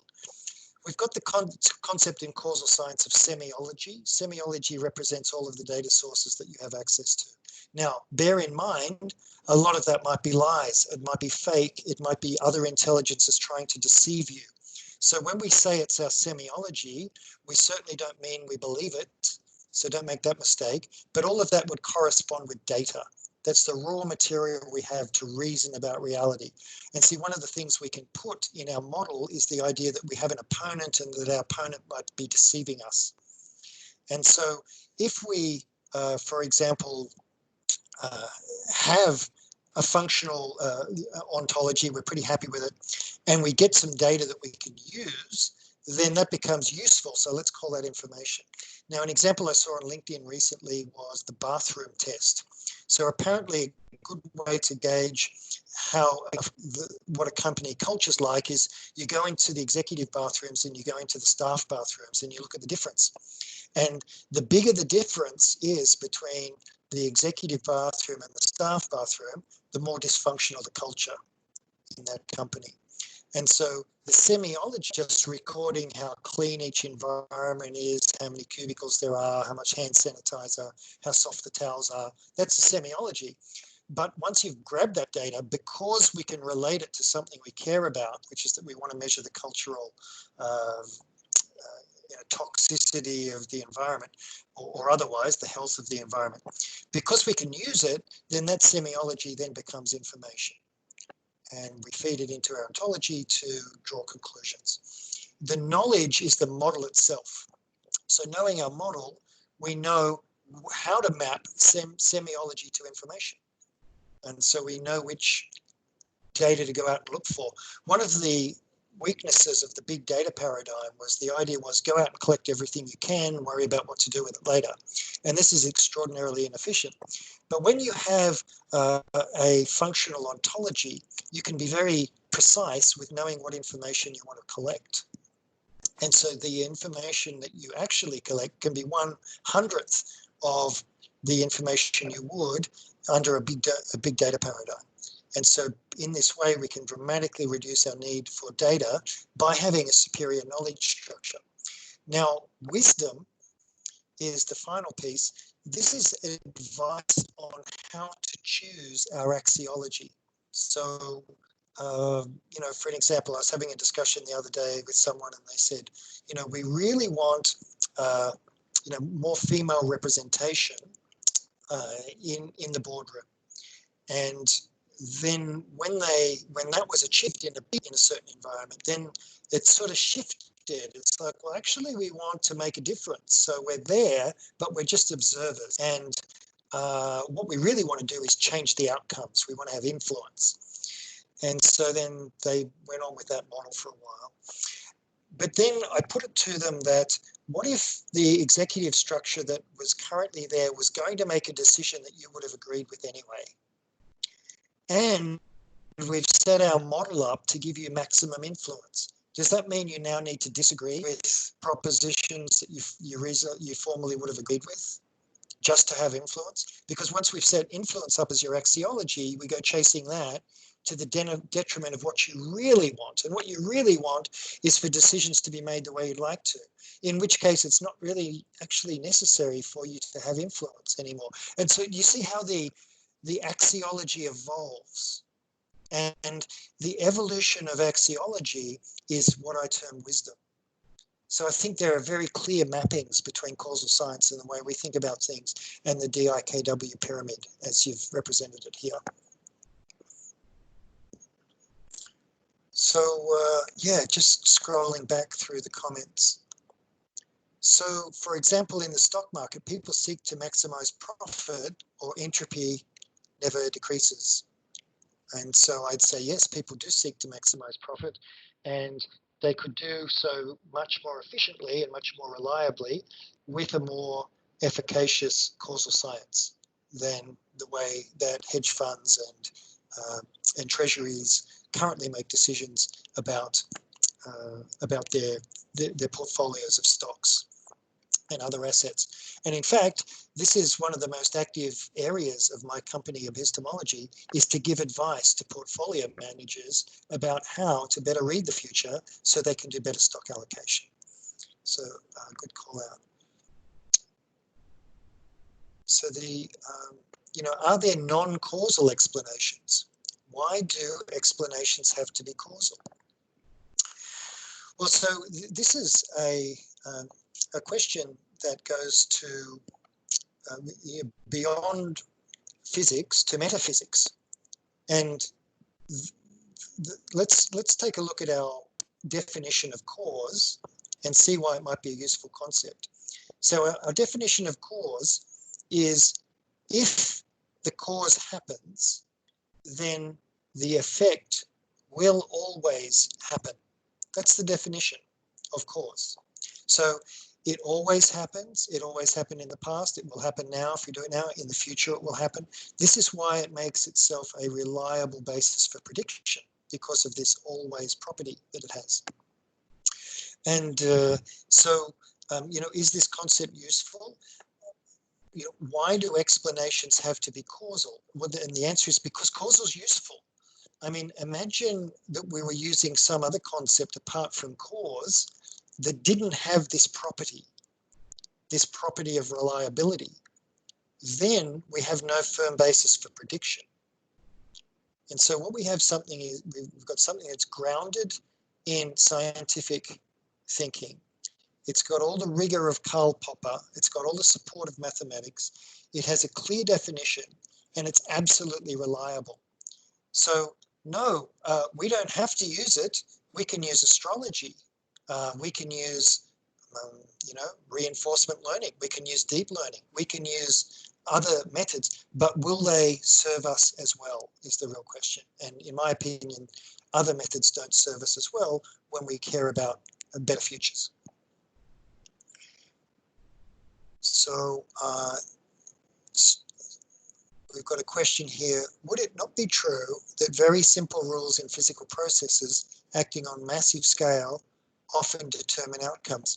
Absolutely. So if you've got individual voters and you poll them in a polling booth, you take a sample, as was done for the 2016 elections, you might find out that most people in the room are going to vote Democrat. But then come election day, it turned out most of them voted Republican.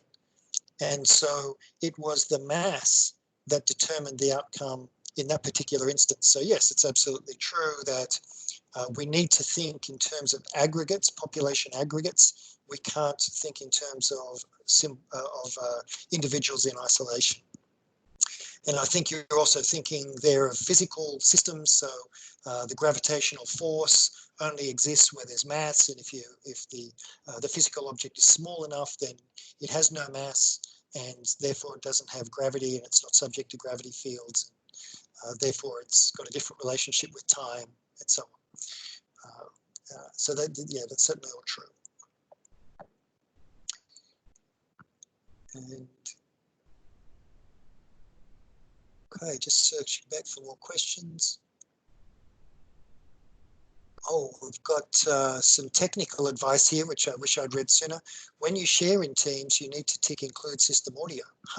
Okay, that's something for me next time. And so what, I presume that was the shell scenarios clip that I guess we're referring to. Okay, is Sky an organization or a system library? Okay, so Sky is a software product. It's a set of Python libraries. I'm the developer of these Python libraries. And to access Sky, you do that through my consulting business. My consulting business is called Epistemology. And so we've spoken today about the important role that epistemology plays in causal science. I think it's the most important component, the one where we decide to replace our existing ontology with a superior ontology. That's why the company is called Epistemology. And Sky is a product offered by Epistemology. So it's sold as a consulting service. That's the way it exists. So if you wanted to talk more about, how to access it or look at it or demo it, or then just reach out via email or LinkedIn.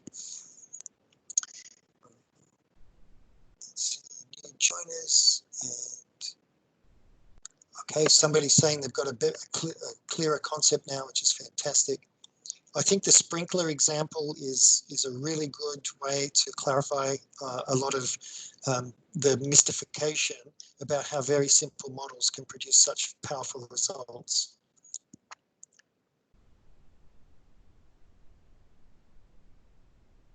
And there was the other reference. There's the Book of Why. So the Book of Why is an excellent beginning place. And I think we are almost back to the beginning. So if anybody has additional questions, I'd be very happy to take them now in the chat. Or if you'd like some one-on-one time, then please do reach out on LinkedIn or through email, and I'd be very happy to talk one-on-one about anything you're interested in, whether it's using superior intelligence or learning how to be a causal data scientist, or intelligence, or architectures, or anything that you might be interested in. Okay, I'm just going to interrupt again. Sorry, everybody. I put all my questions in the chat function in the team rather than the official Q&A, which I'm not sure if they're being read or not, but there's quite a few questions in there, just in the chat section of the presentation. So I'm going to jump in and ask my question. So I'm as I said, I'm not a developer. I'm more of a decision maker in my organization, and we're looking at AI. And my takeaway from this, and I'd like to be corrected if I'm wrong, but as we know, there's like a technical solution to everything as long as the goal and the business objective is set. There's a technical way around all of that, but to assist in the technical or to give developers or people that are actually implementing the AI solutions, is my takeaway from this presentation is that rather than using the existing APIs and libraries that are out there that have not used this causal inference methodology, which it seems like Sky is taking a different approach to everything else. So it's the advantage of Sky, if it's being put out there, is that our developers should actually like subscribe or whatever to these libraries, because the data is a much better indication of what people actually need, and they should be developing using that to obtain better outcomes. That's my takeaway, but I could be incorrect in saying that. I don't know. As I said, I'm not a developer, but I'm more of a decision maker, because we've talked a lot about, the psychology of people and, people being important, blah, blah, blah. But the approach of Sky seems to be in the way that they get their methodology and framework of how they get their data is a different approach to any of the other AI offerings out there. Absolutely. It's absolutely a different approach. And if I could put my finger on the primary difference, is that one approach, the Sky approach, models all of reality conceptually. So we've got to build it a bit at a time, but that's the goal of it. And the other approaches work with data on hand. So let me just do a compare and contrast. So if you're in a marketing function, this is very typical. We go through the CRM system and we look at past transactions, and we look at all the customer journeys of everyone who's ever bought our product or visited our website. And then information, so know your customer projects are run based on knowledge that's in our CRM system and in our transactional database. So banks do this all the time, for example. And insurance companies do this all the time. This is the most common way. People suck their data out of their ERP system, they throw it into Tableau, they put up some graphs, and there's know your customer. Now, here's the problem with this approach. What you're looking at are the customers you've already got. But you've already got those customers. If you're a marketer, you're interested in the customers you don't have, the ones that didn't visit your website. And so Yeah, that's so why, that, yeah, exactly. That's what your presentation has shown me. Is just like, look, you're using a different model, and that's the difference.